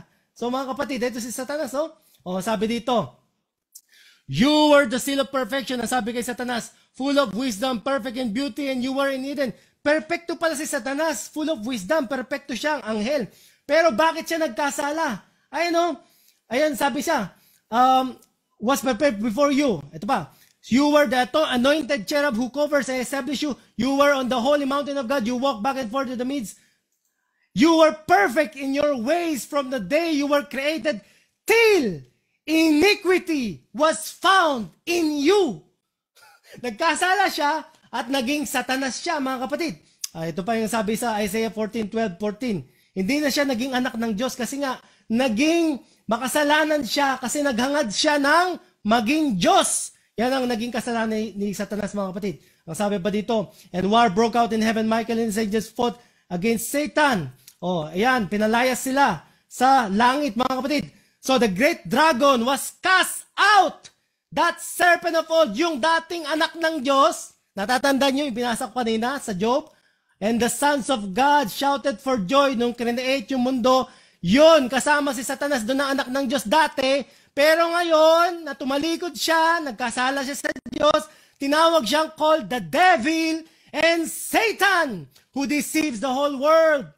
Kaya itong pagiging anak ng Diyos ay pwedeng mawala yan, pwede kang maging demonyo, anak ni Satanas, who deceives the whole world. He was cast to the earth and his angels were cast out with him. Ito pa, genealogy ni Jesus to ha. Hanggang, basahin niyo po, Luke 3:23-38, mababasa niyo po yan. Hanggang sa, mabasa niyo na yung si Jesus ay descendants ni Adam, na anak ng Diyos, and the son of Adam, and the son of God. So si Adan ay anak ng Diyos. Ngayon, kung si Adan ay anak ng Diyos, at lahat na dapat ng mga anak ni Adan ay anak ng Diyos, kasi nga, isa lang ang pinagmulan eh. Bakit may tumalikod? Bakit may nagkaroong Cain, mga kapatid? Bakit may tumalikod? Ito, not as Cain. Ito yung anak ni Adan, mga kapatid. Adan at Eva, ito yung anak nila. Dapat anak din ng Diyos to. Bakit tumalikod? Bakit siya naging anak ng demonyo? Basahin po natin. Kasi si Adan ay anak ng Diyos. Bakit yung anak niya hindi anak ng Diyos? Ito. Not as Cain, who was of the wicked one and murdered his brother. And why did he murder him? Because his works were evil and his brothers righteous. Ito pa, you are of your father, the devil, and the desires of your father you want to do.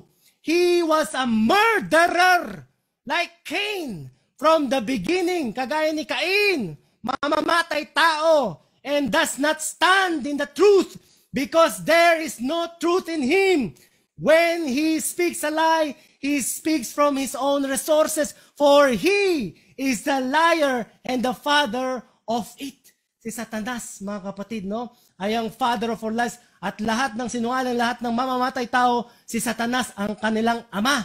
So napalitan na, mga kapatid, talo na si pastor. Sa challenge niya, kung may babasa daw tayo ng talata na nawawala yung pagka-son of God ng isang tao o ng isang anghel, malamang nawawala. Ayan nga, you are your father, the devil.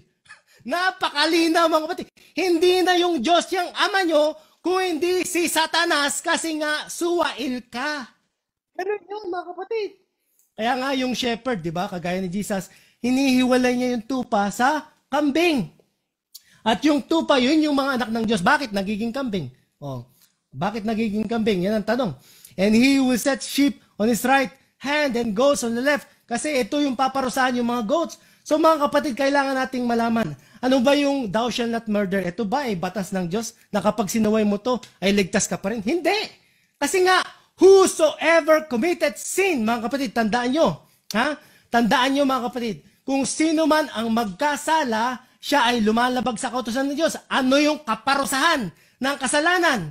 Ito ay yung dagat-dagatang apoy na nakalagay po dito sa Revelation 21:8. But the cowardly, unbelieving, abominable, murderers, kagaya ni Cain, sexually immoral, kagaya ni Pastor, sabi niya, sexually immoral, nagkasala siya, sorcerers, idolaters, and all liars shall have their part in the lake which burns with fire and brimstone, which is the second death. Wala kang takas sa dagat-dagatang apoy kung ikaw ay igagawa ng kasalanan. Huwag na huwag mong sasabihin sa akin na kahit gumawa ka ng kasalanan o makagawa ka ng kasalanan sa mga oras na gumagawa ka ng kasalanan, ay ligtas ka pa rin. Kalokohan yang once saved, always saved, mga kapatid. Satanic doctrine yan, mga kapatid. Huwag po kayong magpaniwala dyan sa osas. Yan po ay doktrina ni Satanas. Napakalinaw niyan. Revelation 21:8. Ang mga lumalabag sa kautos ng Diyos ay mapaparusahan sa dagat-dagatang apoy. Napakalinaw niyan mga kapatid. Hindi ko alam kung bakit hindi nyo binabasa itong Revelation 21:8. Napakalinaw niyan mga kapatid. For the wages of sin is death. Kasi nga, pagka nagkasala ka, may sentensya ka ng dagat-dagatang apoy. Kasi nga mga kapatid, sin is a transgression of the law. Ano po? Last? Time na po ba? 1 minute. Okay. Sin is a transgression of the law. Oh, kailangan po nating malaman mga kapatid na kapag tayo ay nag-confess ng ating mga kasalanan, kailangan talikuran na natin yung mga kasalanan kasi kapag bumalik tayo dyan, ang sabi nga ng Galatians, pag bumalik tayo dyan, sa mga kasalanan na yun, basahin nyo mga kapatid, napakarami yan. Pag bumalik tayo sa mga kasalanan na yan, that those who live like this will not inherit the kingdom of God. Napakalinaw niyan mga kapatid, Galatians 5:19. Talagang satanic doctrine itong osas na to. Ito pa, 1 Corinthians 6:9-10, napakalinaw yan. Do you not know? Hindi yata kayo nagbabasa mga kapatid. Do you not know that the unrighteous will not inherit the kingdom of God? Pag ikaw ay sexually immoral, pag ikaw ay adulterer dahil tumingin ka sa babae na may pagnanasa, pag ikaw nakakumit ka ng kasalanan na ganyan, hindi ka makakapasok sa langit. Mawawala yung kaligtasan mo.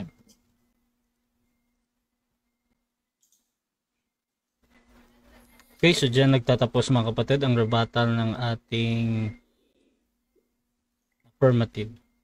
Fix ko lang yung screen ha.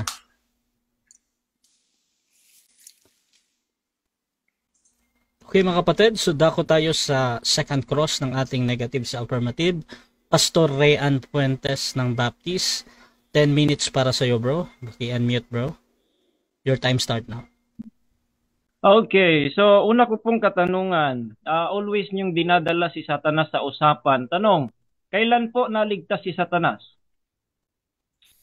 Simula po nung pagka-create sa kanya, perfecto siya, ligtas na siya dun sa pagka-create kasi sa kanya. Kasi ang sabi doon, you were the seal of perfection.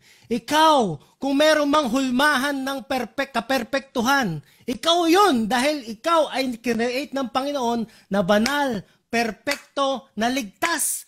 Pagka-create mo palang ligtas ka na. Okay, so kung perfect po yung si Satanas nung siya po ay created, saan ba siya ililigtas doon? Binigyan po siya ng oras, mga kapatid, no, na magbago. Pero talagang matigas ang ulo niya, hindi siya nagbago. Okay. Ibig mong sabihin, si Satanas created perfect. So, sabi mo, tinanong kita kung kailan siya naligtas. So, ito na lang, no, una kong katanungan na lang ito. Naiintindihan mo ba yung tema mo, Bro Leonard? Yes! Nawawala po yung kaligtasan kapag tayo ay nagkakasala. Si Satanas, pagka-create pa lang sa kanya, ligtas na siya. Kasi nga, banal siya eh, perfecto siya. May katungkulan na siya sa langit bilang covering cherub. Siya ay parang kanang kamay ni Jesus, kanang kamay ng Panginoong Diyos. Okay, next question. Pero dahil siya nagkasala. Teka. Sayang yung oras ko eh. Mabilis lang yung oras ko. Pagka next question, bro, makitigil po. Proceed. Bro, remind ko lang kay Brother Leonard na medyo nag-ano si Brother Pastor. Bro, Rush, i-off mo na lang yung time ko pag lumagpas siya. Pag okay. Kasi may tendency talaga na ano siya eh. Okay. So, hindi pa to warning Brother Leonard pero nagiging stricto dito si Brother Pastor Rayan sa time mo ha. So pag okay, sinabi talagang next question bro, next question. Pastor, proceed. Okay. Time resume. Sabi, ang sabi po kanina na yung si Satanas daw created perfect. So, tanong ko sa iyo, ano ba yung nangangailangan? Sino-sino yung nangangailangan ng kaligtasan? Yung perfect o yung nagkasala? Pastor, kinreate nga ng perfecto. Bakit mo ililigtas kung perfecto? Ang nililigtas lang yung mga nagkakamali. So, yung si Satanas, kinreate ng perfect, si Adan at Eva, bakit ililigtas kung hindi sila kumain? Bakit ililigtas si Adan at Eva sa Lake of Fire? Wala naman silang pagkakasala. Ang nililigtas lang dahil sila ay Next question. kumain. Dahil So, si ibig Satanas Next ay question. naghahad. Ibig sabihin, si Satanas po ay irrelevant sa usapan na one saved. Tama? Mali? Hindi. Mali. Kasi nga si Satanas ay nagkasala. Kasi naghangad siya na magkaroon ng posisyon na katulad ng Diyos. So dahil dun sa paghahangad niya na maging Diyos, siya ay nagkasala ngayon, mga kapatid, no? Siya ay paparusahan na yan nga, naka-date na nga sa Revelation yung kaparusahan niya sa dagat-dagatang apoy. So mga kapatid, Next question. Tandaan po natin. Next Alright, question. next question. So, nagkasala si Satanas. Ang tema natin, one saved. Minsang naligtas. Uulitin ko yung tanong, kailan naligtas si Satanas? Sinasabi ko kanina pa, Pastor, dun sa pagka-create pa lang sa kanya, ligtas na siya kasi nga perfecto siya. You were created, you were the seal of perfection, perfect in beauty. So ano pang gagawin mo? Perfecto na nga si Lucifer, pero meron siyang freedom of choice. Pinili niya na magkaroon Next ng question. parang... Eto tanong ko sa iyo, ikaw, personally, ikaw ba hindi ka na magkakasala o hindi ka na nagkasala o hindi ka na magkakasala in the future, mga SDA, kayo lahat?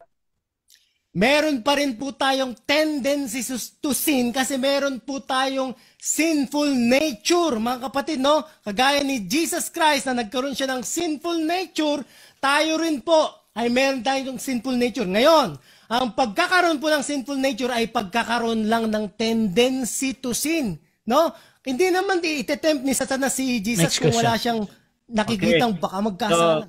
So, ibig mong sabihin, wala pong isang SDA na makapagsabi na siya po ay assured na sa langit. Sa doktrina po namin, ayon sa writings ni Ellen G. White, bawal na bawal po na i-claim mo na ligtas ka na o sinless ka na o perfecto ka na. Bawal pong i-claim yan dahil ang makakapagsabi lang po niyan ay yung Diyos, kasi ang Diyos lang po ang nakakaalam yung talagang ugali natin, yung talagang nasa puso natin. Ang Diyos lang ang Next question. makakapagsasabi na kung talagang... Okay. Next question.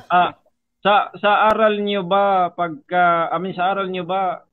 bro, pagka buhay pa yung tao, matatanggap niya na yung buhay na walang hanggan o hindi pa, pangako pa lang? Ano ba yung talagang pinakaaral mo? Assurance nga po ang matatanggap. Hindi yung parang pagka nanampalataya kay Kristo ay parang kang hindi ka natatabla ng bala. Meron ka ng eternal life. Meron ka ng eternal... Kahit pugutan ka nung hindi ka mapupugutan ng meron ka ng eternal life.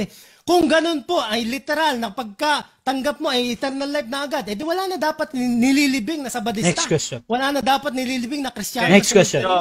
So yung sa Biblia ba yung mga apostol again, buhay pa sila, mayroon bang talata na sila ay nakatanggap na ng buhay na walang hanggan habang buhay pa? Assurance po, Pastor, ang natanggap nila, assurance of eternal life. Na kahit mamatay Time stop muna. assurance of eternal life. Time stop Kaya muna. nga sila Brother pinupunan Leonard, ng ulo, bro. namatay sila. Wait lang. Dito muna tayo sa objection muna. Tapos meron naman counter objection.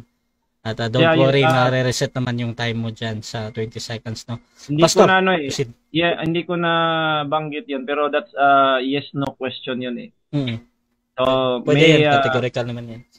May talata ba sa Biblia na nakatanggap na ang mga apostol ng buhay na walang hanggan habang buhay pa sila? Hindi ho assurance ang tanong ko. Nakatanggap na ng buhay na walang hanggan. May talata bang ganun, yes or no? Okay, sa yes or no to, Brother Leonard, mamimili ka ba, bro? Na yes 10 or no? seconds po. Okay, proceed. Meron po tayong mababasa, no? Hindi ko lang alam kabisado, na nagkaroon sila ng assurance of salvation. Pero hindi ibig sabihin na hindi na sila mamamatay o meron na silang eternal life agad-agad. Kaya nga pinugutan sila ng 10 seconds. Kaya Next nga question. sila namatay. Next question. Again, hindi ho assurance ang tanong. Uulitin ko po yung tanong. May talata ba sa Biblia na ang mga apostol nakatanggap na ng buhay na walang hanggan? Hindi ho assurance. Buhay na walang hanggan ang tinanggap nila. Meron bang ganong talata? Yes or no? 10 seconds. Proceed. Kung meron mang mababasa, hindi po yun literal na pagkatanggap nila ay meron na silang eternal life. Kahit barilin mo, kahit saksakin mo, kahit pagka-tagtarin mo ay hindi na Next question. mamamatay. 10 seconds. Kaya nga sila pinugutan Next ng question. ulo, namatay sila Next question. Alright. So, ang ibig mong sabihin pala, ang pagtanggap ng buhay na walang hanggan ay hindi ka na mamamatay physically. Yun ang ibig mong sabihin. Ang ibig ko pong sabihin sa eternal life, na kahit mamatay ka dito sa lupang ito, meron ka pang buhay na walang hanggan sa langit, sa paraiso, kasama si Jesus Christ. Ang sabi nga ni Jesus Christ, "He who believes in me, though he may die, yet he shall live." Yun po yung ibig sabihin ng eternal Next life. question. Assurance po yun. Okay. Hindi yun. Next question. Dahil ang tema mo pag magkasala mawawala yung kaligtasan. Yung bang kaligtasan nawawala, ano po 'yun para sa iyo? Eternal salvation o temporal salvation?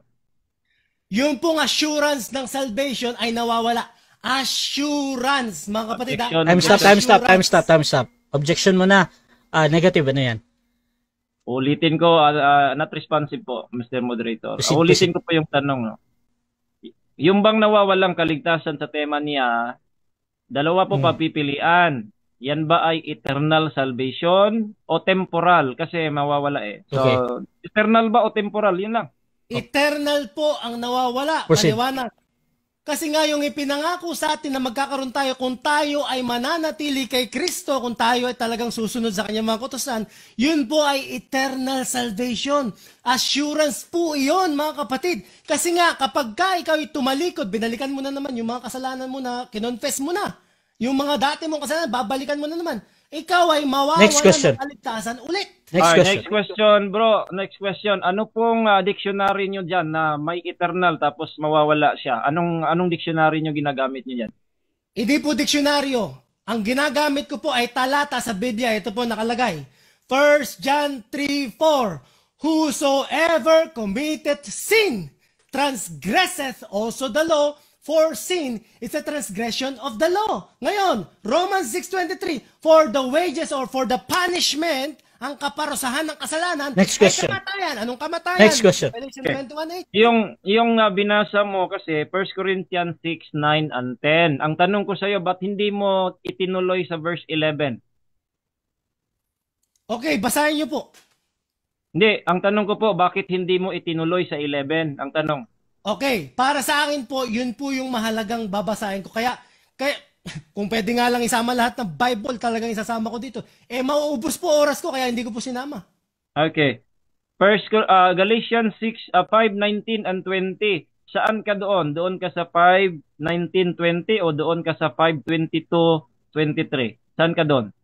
Lahat na nakasulat sa Bible, Pastor, ay ina-approve ko kasi wala namang mali sa Bible eh. Lahat yan ay tama. Ang mali lang yung pagkakaintindi po ng mga Time tao.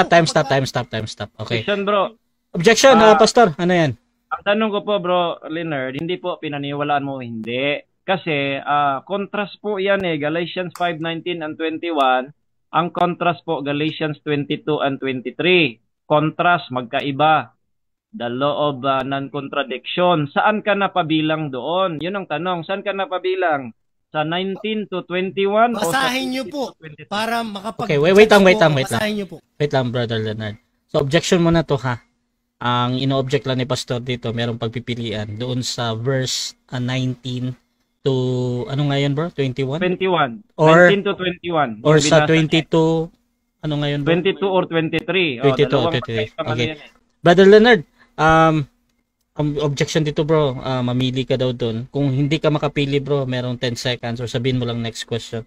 Okay, ito po yung sagot ko. Bago po ako mamili, basahin niyo po. Kasi hindi po ako makakapamili kung hindi ko alam ang pipiliin ko. Basahin niyo po muna. Bro, I suggest, bro, doon sa 10 seconds mo sagutin, ha, kung hindi ka makapili ngayon. Okay, 10 seconds. Proceed, bro. Basahin niyo po muna. Kapag ka may pinapapili kayo, hindi ko po kabisado yung Bible. Basahin niyo po. Basahin ko itong talata na to. Basahin ko yung talata na to. Ngayon, mamili ka. Next question. Nasaan ka dyan? Next question. Okay. So, ang tanong ko po, hindi mo nabasa yung 22-23. 19 to 21 lang yung binasa mo sa Galatians. Ito po, binabasa ko ngayon. Yung sinasabi nyo, fruit of the Spirit, joy, love, and peace. Anong tanong nyo po doon? Hindi, nabasa mo ba yun? Sabi ko. Nabasa ko na po dati yan, pero hindi ko in-include. Ano pong tanong nyo dyan? Kasi nabasa ko, alam ko na ngayon yung pinapatungkulan nyo. Anong tanong nyo po dito? Okay.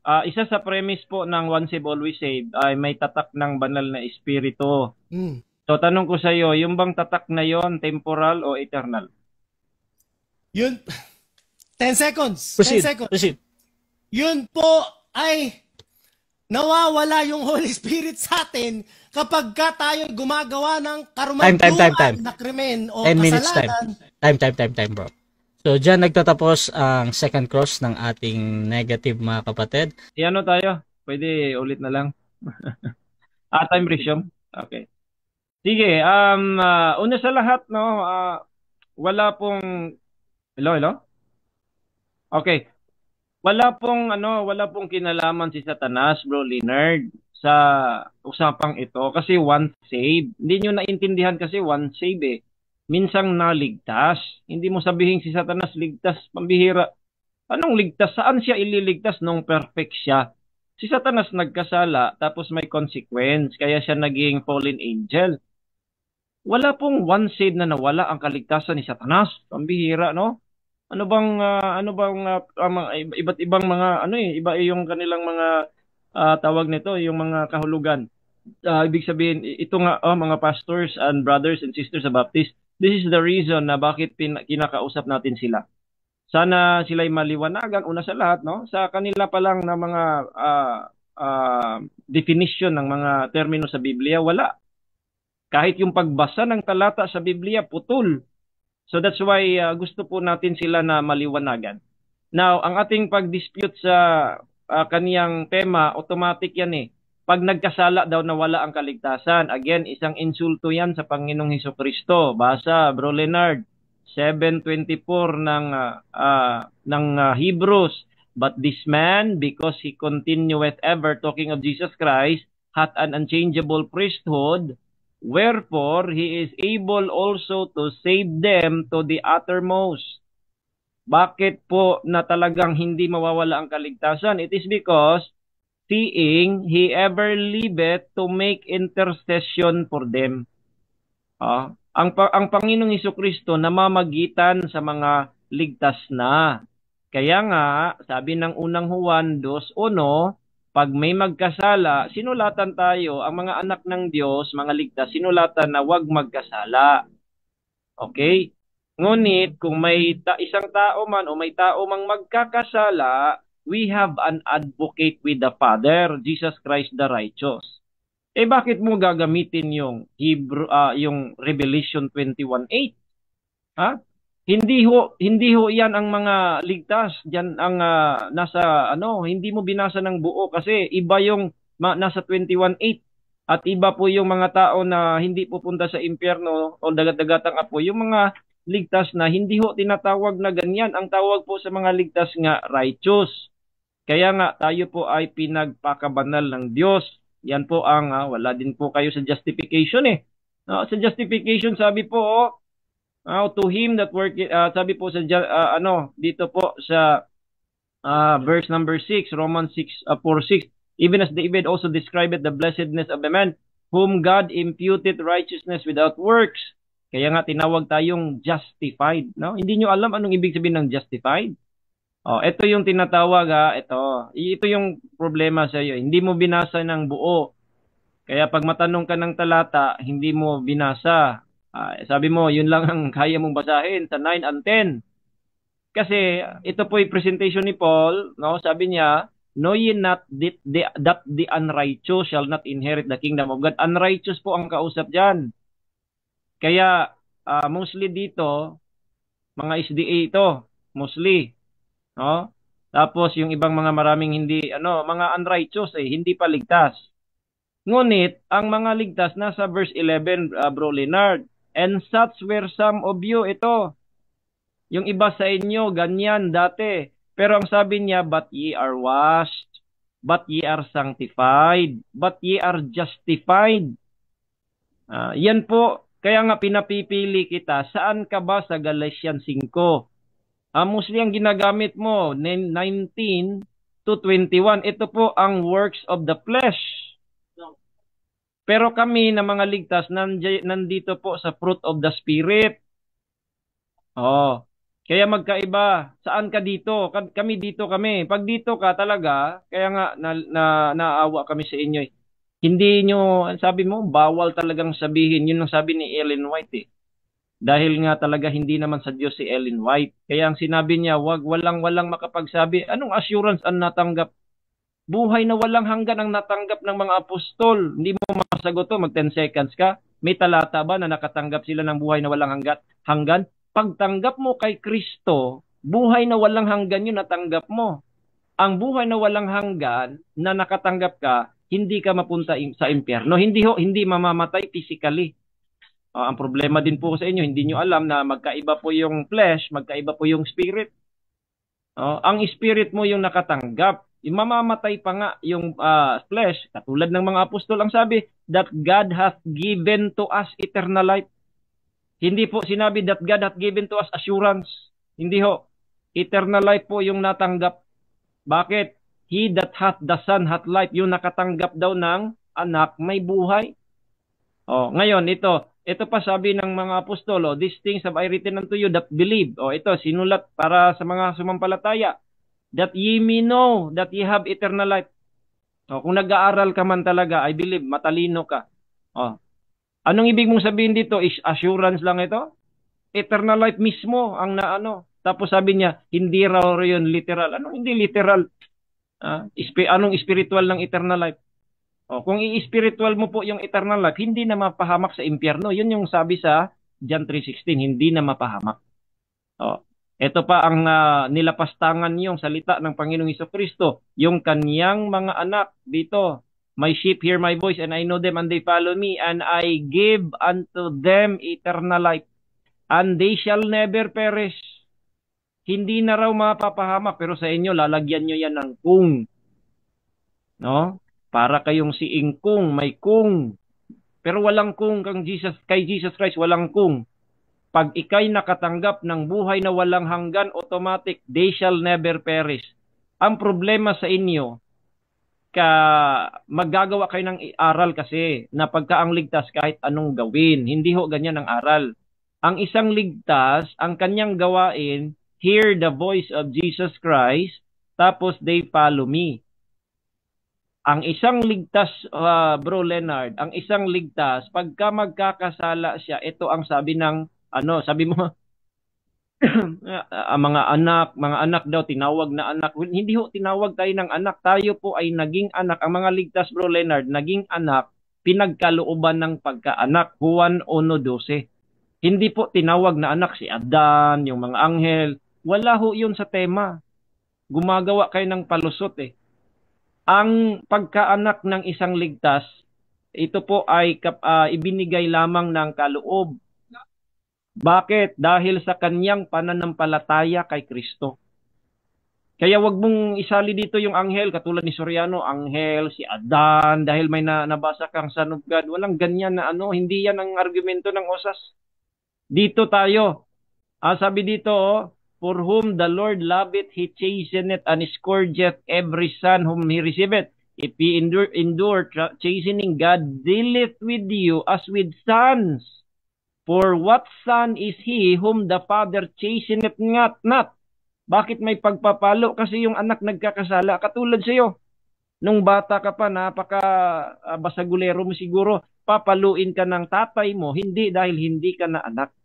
Pinapalo ka upang ituwid ka. Yun ang ibig sabihin ng chastening. Yun yung chastisement. Bakit may chastisement? Kasi nagkasala.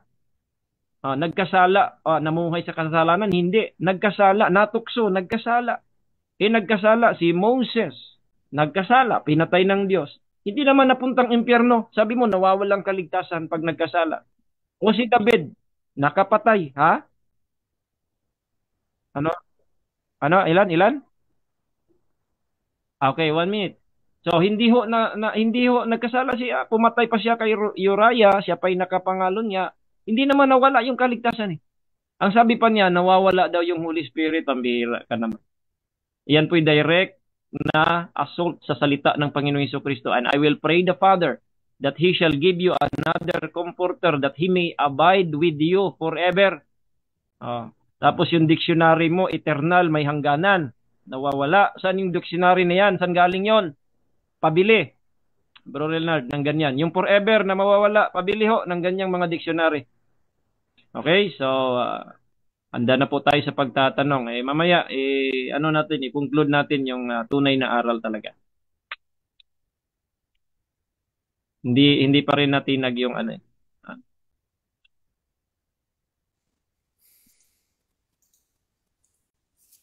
Okay, so dyan nagtatapos ang rebuttal ng ating negative. Dako tayo sa second cross ng ating affirmative sa negative. 10 minutes ulit ito. Brother Leonard ng Seventh-day Adventist. 10 minutes. Your time starts now. Nakamute si Pastor.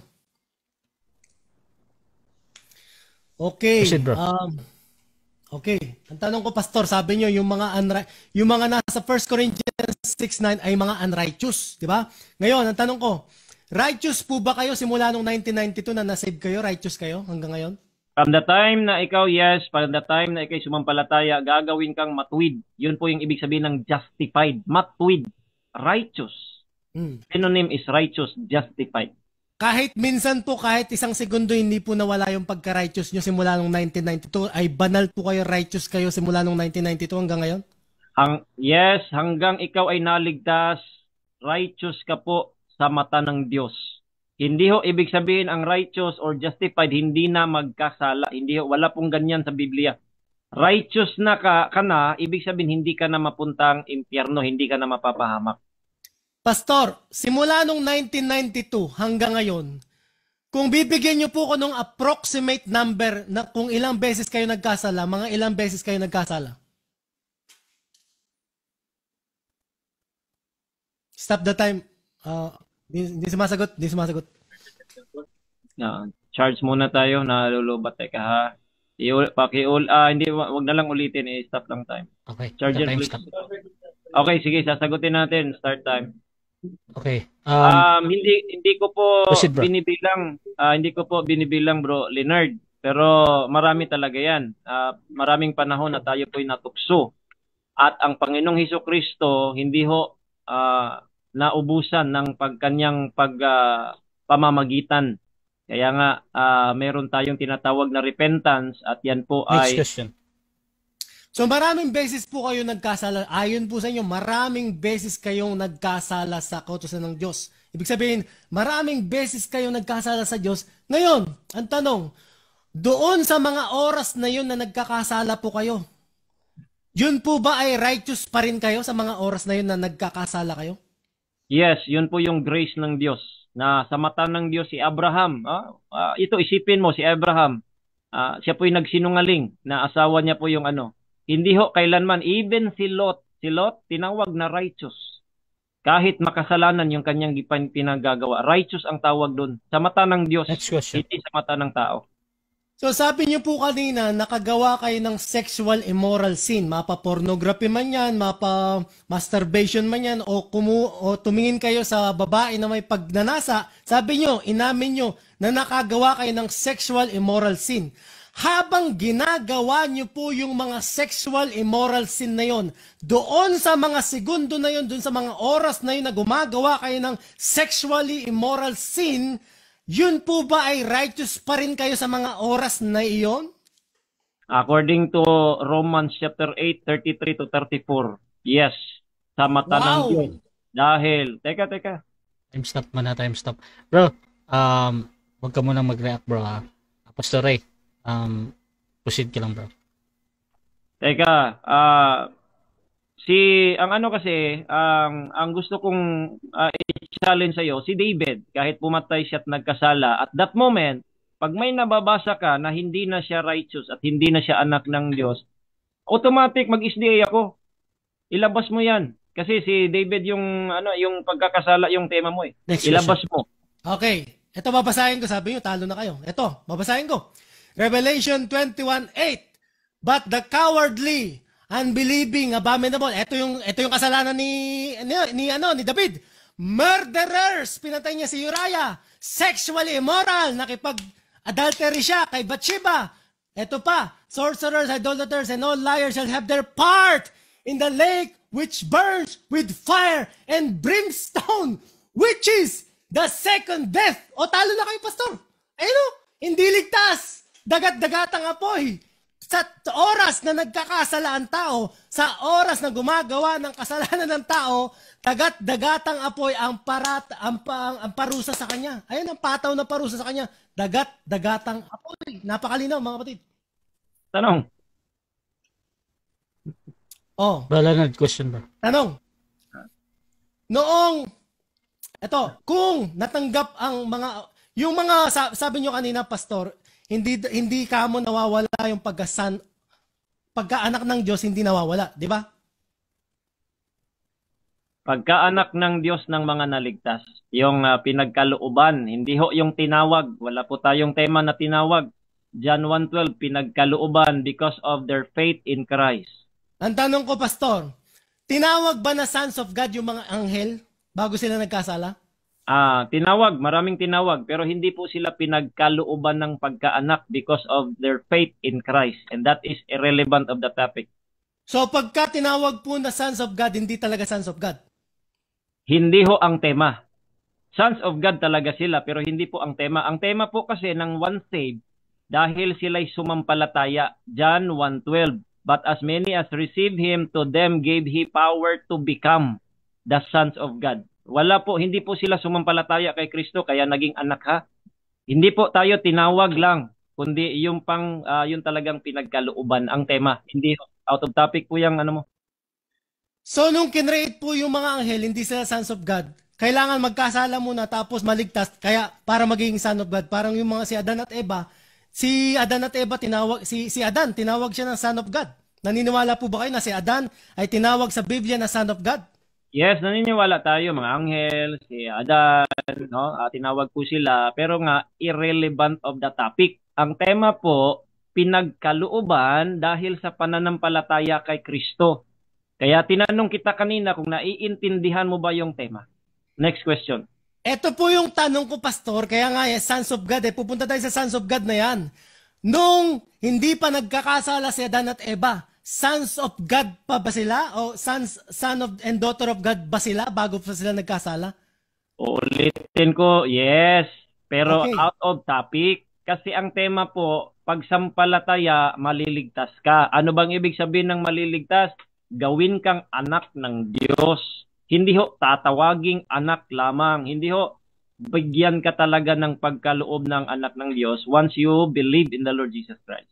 So sa pag-amin niyo po, Pastor, na sons and daughters of God yung mga tao, o si son and daughter of God, si Adan at Eva bago pa sila nagkasala, inamin nyo, bakit nagkaroon ng anak ni Satanas? Na sinasabi dito, yung mga tumalikod nagkasala, di na sila ngayon sons and daughters of God. Kasi nga, nililigtas sila eh. Kaya sila nililigtas o ginagawang sons and daughters of God ulit dahil tumalikod sila na dati na silang children of God o sons and daughters of God, tumalikod, ngayon nililigtas sila. Bakit nagkakaroon? Bakit napapalitan? O bakit nawawala yung pagka-sons and daughters of God? Mali po yung tanong, 10 seconds. Wala hong pinapalitan doon. Ang tinatawag pong ye are of the father the devil, yung hindi mananampalataya, mga parisyot iskreba yun. Hindi yun mga ligtas. Out of topic na naman. Yung mga pariseo at iskriba, galing ba sila kay Adan at Eva? Yes or no?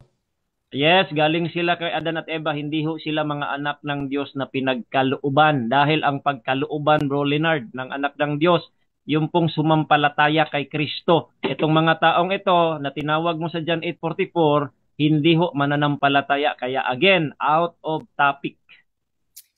Si Adan at Eva ba, sons and daughters of God? Bakit sila nagkaroon ng mga anak katulad ng mga pariseo at iskriba na galing din kamo kay Adan at Eva? Bakit sila naging sons of the devil?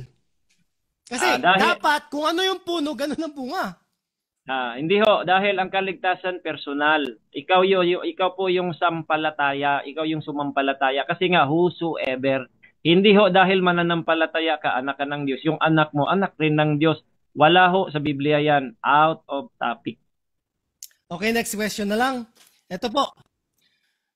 Nung bang pinili ni Jesus Christ yung 12 disciples, sila ba ay naligtas instantaneously? Hindi ho. Kang Erwin po yan na aral ng demonyo. Yung pagpili, hindi po yon naligtas. Ang pagkaligtas, Bro Leonard, pagsampalataya kay Kristo. Okay. Sa pagkakaalam niyo po, Pastor, ilang taon sinamahan ng mga disipulo ni Kristo si Jesus Christ? Na ilang taon silang kasama ni Jesus sa ministry niya? Mga 3.5 years, yun po yung estimate ng most ng mga scholar. Sa loob po ng 3.5 years na yon, wala man lang silang natanggap na assurance ng kaligtasan. Sa loob ng 3.5 years, hindi man lang sila nagpabautismo kay Kristo o kay John the Baptist. Hindi man lang sila nakatanggap kahit katiting na kaligtasan doon sa oras na yon. 3.5 years! Kakasama mo si Kristo. Hindi ka nakatanggap ng kaligtasan doon? Yung 12 disciples? Merong assurance po doon eh. Kaya nga, sabi nga sa John 17:12 yung ibinigay ng Ama by His foreknowledge, ibinigay yung mga apostol kasi alam ni Kristo, alam ng Ama na sila'y mananampalataya kay Kristo later on. So sabi ni Kristo doon, yun yung osas, yung ibinigay niya sa kanya, walang mapapahamak. John 17:12. Categorical question. Sa loob ng 3.5 years sa pamamalagi nila kay Kristo. Time. 5 minutes bro, final conclusion para sa topic ngayon patungkol dito sa ang kaligtasan ng tao ay mawawala kapag nagkakasala. Bilang negatibo, Pastor Rean, your time start now. Alright, so tatapusin natin ito dito po sa talata sa Biblia. No? Ito po, kung kayo po ay gusto pong talagang matuto kung ano ba yung kaligtasan at yung assurance na ibinibigay doon sa mga taong ligtas, Roma 8, napakaganda. Sabi dito, there is therefore now no condemnation to them which are in Christ Jesus. Wala na raw condemnation yung nasa kay Kristo, who walk not after the flesh. Kasi yung mga after the flesh, yung Galatians 5:19 and 21, hindi yon sa mga ligtas, but yung after the Spirit. So dito po, talagang dito yung pinaka-importante na malaman po ninyo sa assurance. Ang Romans chapter 8 verse number 33, sabi dito, who shall lay anything to the charge of God's elect? It is God that justifieth. So sino ba ang magsasakdal sa mga hirang ng Diyos, yung mga naligtas, kung ang Diyos na yung nag-aaring matuwid sa atin? Kaya it's a rhetoric questions na wala na po, or question. 34, who is he that condemneth? Sino ba yung hahatol? Si Kristo. Kung si Kristo ang hahatol, na siya yung namatay at inabuhay mag-uli, and then right now he is even at the right hand of God, who also maketh intercession for us. Sino yung magko-condemn sa mga ligtas? Yan yung katanungan ni Apostol Pablo, kasi osa si Pablo, ang mga apostol osa silang lahat. Wala hong isang apostol na nagbabakasakali. Lahat ng mga hindi naniniwala sa osas nagbabakasakali. Siguro o basin pa lang maluwas. Baka naman maligtas. Yun yung mga utak ng wala sa katotohanan. Walang ganyang apostol. Bakit? Kasi po, ang nasa kay Kristo, meron po yung assurance of salvation. Ang mamanahin ng isang tao na ang isang tao na ligtas, ang mamanahin dyan, sabi sa talata dito sa unang Pedro 1:4, yung langit. Sabi dito, to an inheritance incorruptible and undefiled, and that fadeth not away, reserved in heaven for you. May naka-reserve. Kung wala kang assurance sa salvation, ba't i-reserve yan, Bro Leonard? At sa ibang mga anti-osas. May naka-reserve ba tapos hindi pa pala sa'yo? Mantakin nyo yan, mga anti-osas. Sabi pa dito, who are kept by the power of God through faith. Kept by the power of God, hindi kept ng sarili mo, hindi mo kayang i-keep yan. Kaya nga ang sabi ng Panginoong Hesukristo sa mga anak, pag magkasala may pagtutuwid. Kaya mali ang tema ni Bro Leonard, pag nagkasala nawala ang kaligtasan, hindi ho. Walang pagtutuwid. Dapat pag nagkasala ayon sa Biblia, may pagliligtas muli. Sa Biblia walang pagliligtas muli. Wala. Kasi po ayon po sa Hebrews chapter 10 verse number 14, ito yung mga talata sa Biblia, for by one offering He hath perfected forever them that are sanctified. Kita mo yan, Bro Leonard? yung na-sanctified, perfected forever, tapos binabasa mo yung 1 Corinthians chapter 6, 9 and 10 lang ang binasa mo. Pero yung 11, ito pala yung mga taga-Korinto, some of you, but ye are washed, sila pala ay washed and sanctified. Sabi diyan, sanctified forever. Tinatawag pa yung mga banal, tatawagin mong banal, papuntang impyerno, Bro Leonard, ha? Unto the church of God which is at Corinth, to them that are sanctified, called to be saints, tinatawag na mga santo, tapos pupunta pang impyerno. Ang iglesia, Bro Leonard, yan po ay katawan ni Kristo. Hindi ang iglesia nyo. Sigurado ako, hindi ang iglesia nyo yan. Ang iglesia kasing tunay, katawan ni Kristo. Ang katawan ni Kristo na iglesyang tunay, ang sabi ni Kristo, that He might sanctify and cleanse it with the washing of water by the word, that He might present it to Himself a glorious church, not having spot, wrinkle, or any such thing, but that it should be holy and without blemish. Sino daw? Si Kristo. Hindi ikaw. Kaya ang hindi naniniwala sa eternal security, ikaw yung may hawak sa kaligtasan mo kasi hindi ka paligtas talaga. Kailangan mong maligtas. Sampalatayanan mo ang ginawa ni Kristo sa cross at magkakaroon ka ng buhay na walang hanggan at hindi ka mapapahamak. Salita ng Diyos yun, hindi yun sa akin. Pero hindi nyo pinaniniwalaan eh. Sabi ni Kristo, pag sumampalataya ka, may buhay na walang hanggan, hindi ka na malilipol, hindi ka mapapahamak, pero sa inyo mapapahamak pa rin. Hindi kasi kayo mananampalataya. Hindi kayo mananampalataya. Okay, so dito tayo mga kapatid sa final conclusion ng ating affirmative sa kanyang pinatutunayan na ang kaligtasan ng tao ay nawawala kapag nagkakasala. 5 minutes, Brother Leonard, ng Seventh-day Adventist. Your time start now. So mga kapatid, nakakapangilabot po talaga. Sobrang nakakapangilabot po talaga ang sagot ni Pastor R.A. Puentes. Ang tanong ko po sa kanya, dun sa mga oras na nagkakasala siya simula noong 1992 hanggang ngayon, yung mga oras na yon na nagkakasala siya, ang sabi ko, righteous ka pa rin ba? Sabi niya, righteous pa rin. Saan ka nakakita ng gano'n mga kapatid? Nakakatawa at nakakapangilabot ang sagot ni Pastor. Doon daw habang daw nanonood siya ng kung ano-anong mga malalaswang bagay o kung anong ginagawa niyang sexual immorality, righteous pa rin daw po siya. Anong klaseng doktrina? Doktrina ni Satanas ito mga kapatid. Itong OSAS, itong once saved, always saved, ay doktrina ni Satanas, mga kapatid. Magising nawa po kayo, mga kapatid, na Baptist. At yung mga ilang mga Seventh-day Adventist na nakikiayon sa OSAS na doktrina, parang awa nyo na po mga kapatid. Para po sa inyong kaligtasan, tigilan nyo na po yan. Mamamatay po kayo dyan. May impyerno po kayo dyan. Ang sabi po dito sa John 5:14, ang sabi ni Jesus dun sa pinagaling niyang pilay, no?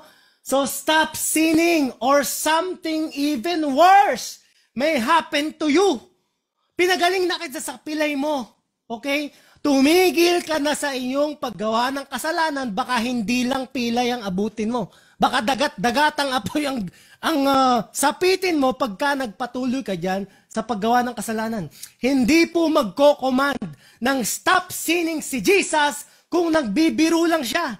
Hindi po magko-command ng stop sinning si Jesus kung impossible nating mag-stop sinning yan sa tulong ni Kristo. Sa tulong po ng Diyos, posible na tumigil tayo sa mga ginagawa nating kasalanan, mga kapatid. Kaya nga ang sabi dito sa 1 Peter 1:15-16, but just as He who called you is holy, ang Diyos, si Kristo, ay banal. So be holy. Hindi pwedeng na-save ka tapos ang daming beses mo nang gumagawa ng kasalanan. Doon sa mga oras na gumagawa kang kasalanan, save pa rin. Talagang sana all, di ba? Sana all. Sana totoo yung osas. Pero hindi po yan totoo, mga kapatid. Dahil kung totoo yung osas na yan, talagang lahat ng tao napakadaling maligtas. So, instantaneous daw eh. Kapag ka nag-believe ka lang, instantaneous, meron ka ng eternal salvation. Hindi na mawawala yung eternal salvation mo. Talagang napaka-satanic doctrine ito, mga kapatid. Huwag niyo pong tangkiligin ito, parang awa niyo na, mga kapatid. Ang sabi po dito, no? Sa Exodus 32:33. And the Lord said to Moses, whoever has sinned against me, I will blot him out of my book. Mga kapatid, talagang mapapa-impyerno tayo dito kapag tinangkilik natin ang osas. Ito pa, sabi sa Matthew 7:21, not everyone who says to me, Lord, Lord, shall enter the kingdom of heaven, but he who does the will of my Father in heaven. Yung mga masunurin lang, mga kapatid, ang mga mananatiling ligtas. Yung mga masunurin lang, hindi pwede yung kahit nagkakasala ka, righteous pa rin. Kahit nagkakasala ka, ligtas pa rin. Kalokohan! Kalokohan yung osas na yan, mga kapatid. Satanic doctrine yung osas na yan, mga kapatid. Ang tanong ko nga kanina, di ba? Yung mga disciples ba, doon sa 3.5 years na kasama nila si Kristo, hindi man lang ba sila nakatanggap ng salvation? Nakatanggap yan, nabautismohan yan, na pinili nga ng Panginoon yung 12 na yan eh. Pero isa ay tumalikod.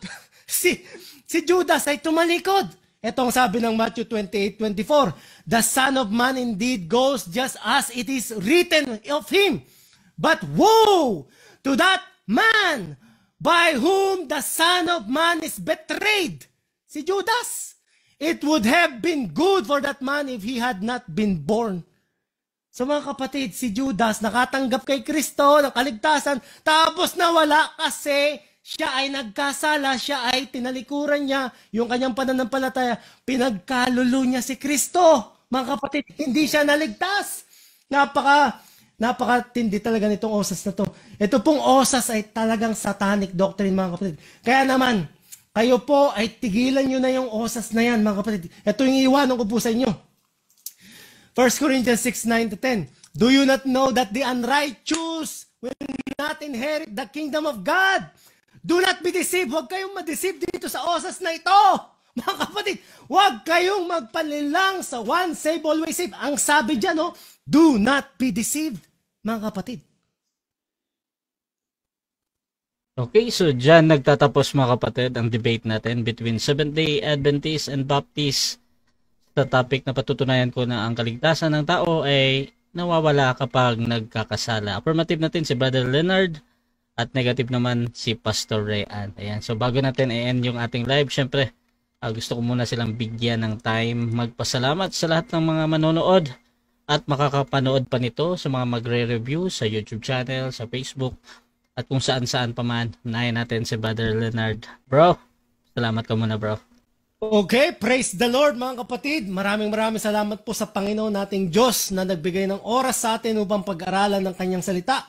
Maraming salamat din po kay Pastor R.A. Fuentes na magiting na debater ng Baptist Church. So maraming salamat, Pastor, sa inyong pag-unlock dito sa ating pagbigay ng oras, dito sa ating pag-uusap, pag-aaral ng salita ng Diyos. At siyempre, maraming salamat po sa aming magiting na moderator na si Brother Rasha ng Catholic Church. Maraming salamat po sa inyo at sa lahat ng nanonood po. God bless po sa ating lahat. Pagpalain nawa po tayo ng ating Panginoon. Bro Leonard, baka meron kang gustong i-invite sa kanila? Saan ba nila makikita si Brother Leonard? Meron po akong Facebook page at saka YouTube channel. Ang pangalan po ay Get to Know Jesus Ministry. So kung kayo po ay gusto nyo pong malaman yung doktrina ng SDA, hindi po yung doktrina na osas na SDA, ha? Kasi meron pong SDA na tumatangkilik sa osas na turo. Ang sabi nga ni Pastor Fuentes, nakikiayon sila, no? Nakikiayon sila sa osas. Hindi naman sila osas. Mga SDA, hindi nila panindigan yung pagiging SDA. Sabi nga ni Pastor nung debate namin ni Pastor Ryan Martinez, osas na osas yung pastor na yan. Sabi nga ni Pastor, no? So, kung kayo po gusto nyong malaman yung original na turo ng Seventh-day Adventist Church, punta lamang po kayo sa Facebook page at saka YouTube channel, Get to Know Jesus Ministry. Leonard Singke. Ito po yung pangalan ko, LYNYRDSINGQUE. Maraming salamat po. God bless po sa inyo lahat. Okay, you can support Brother Leonard, mga kapatid. You can subscribe yung kanyang page at you can follow sa page sa Facebook at saka yung sa kanyang YouTube channel na. So dito naman tayo kay Pastor. Pasalamat, Pastor. Yes, salamat una sa lahat sa ating Panginoong Hesukristo na author ng eternal salvation.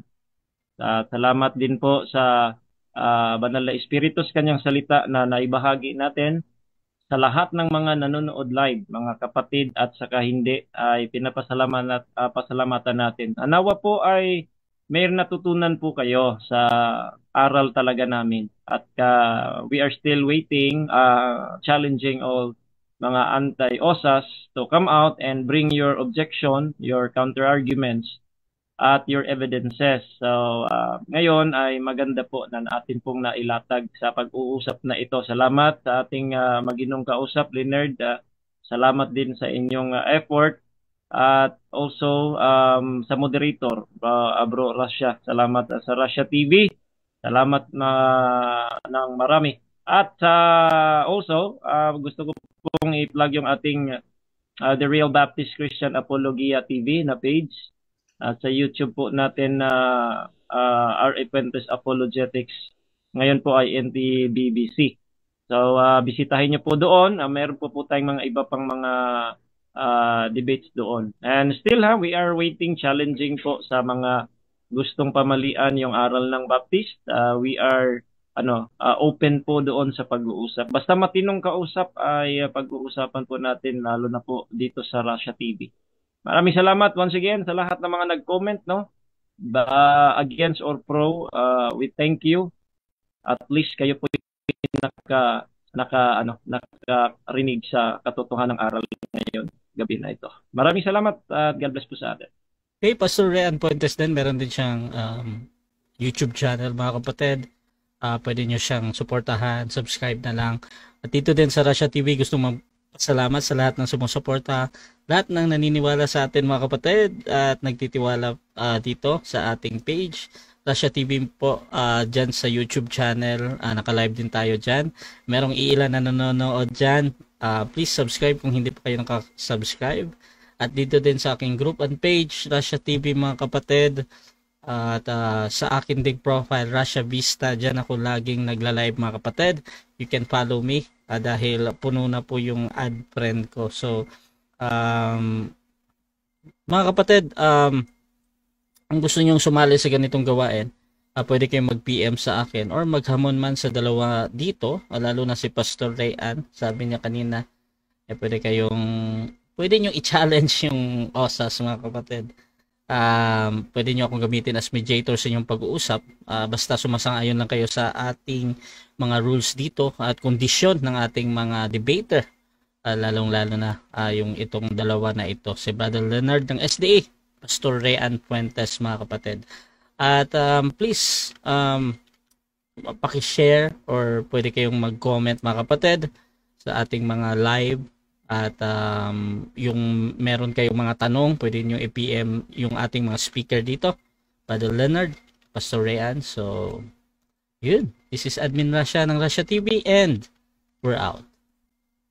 Sa bawat tinitinig ng puso'y sumasabay, sa yapos ng kanyang pagmamahalan kahit saan man.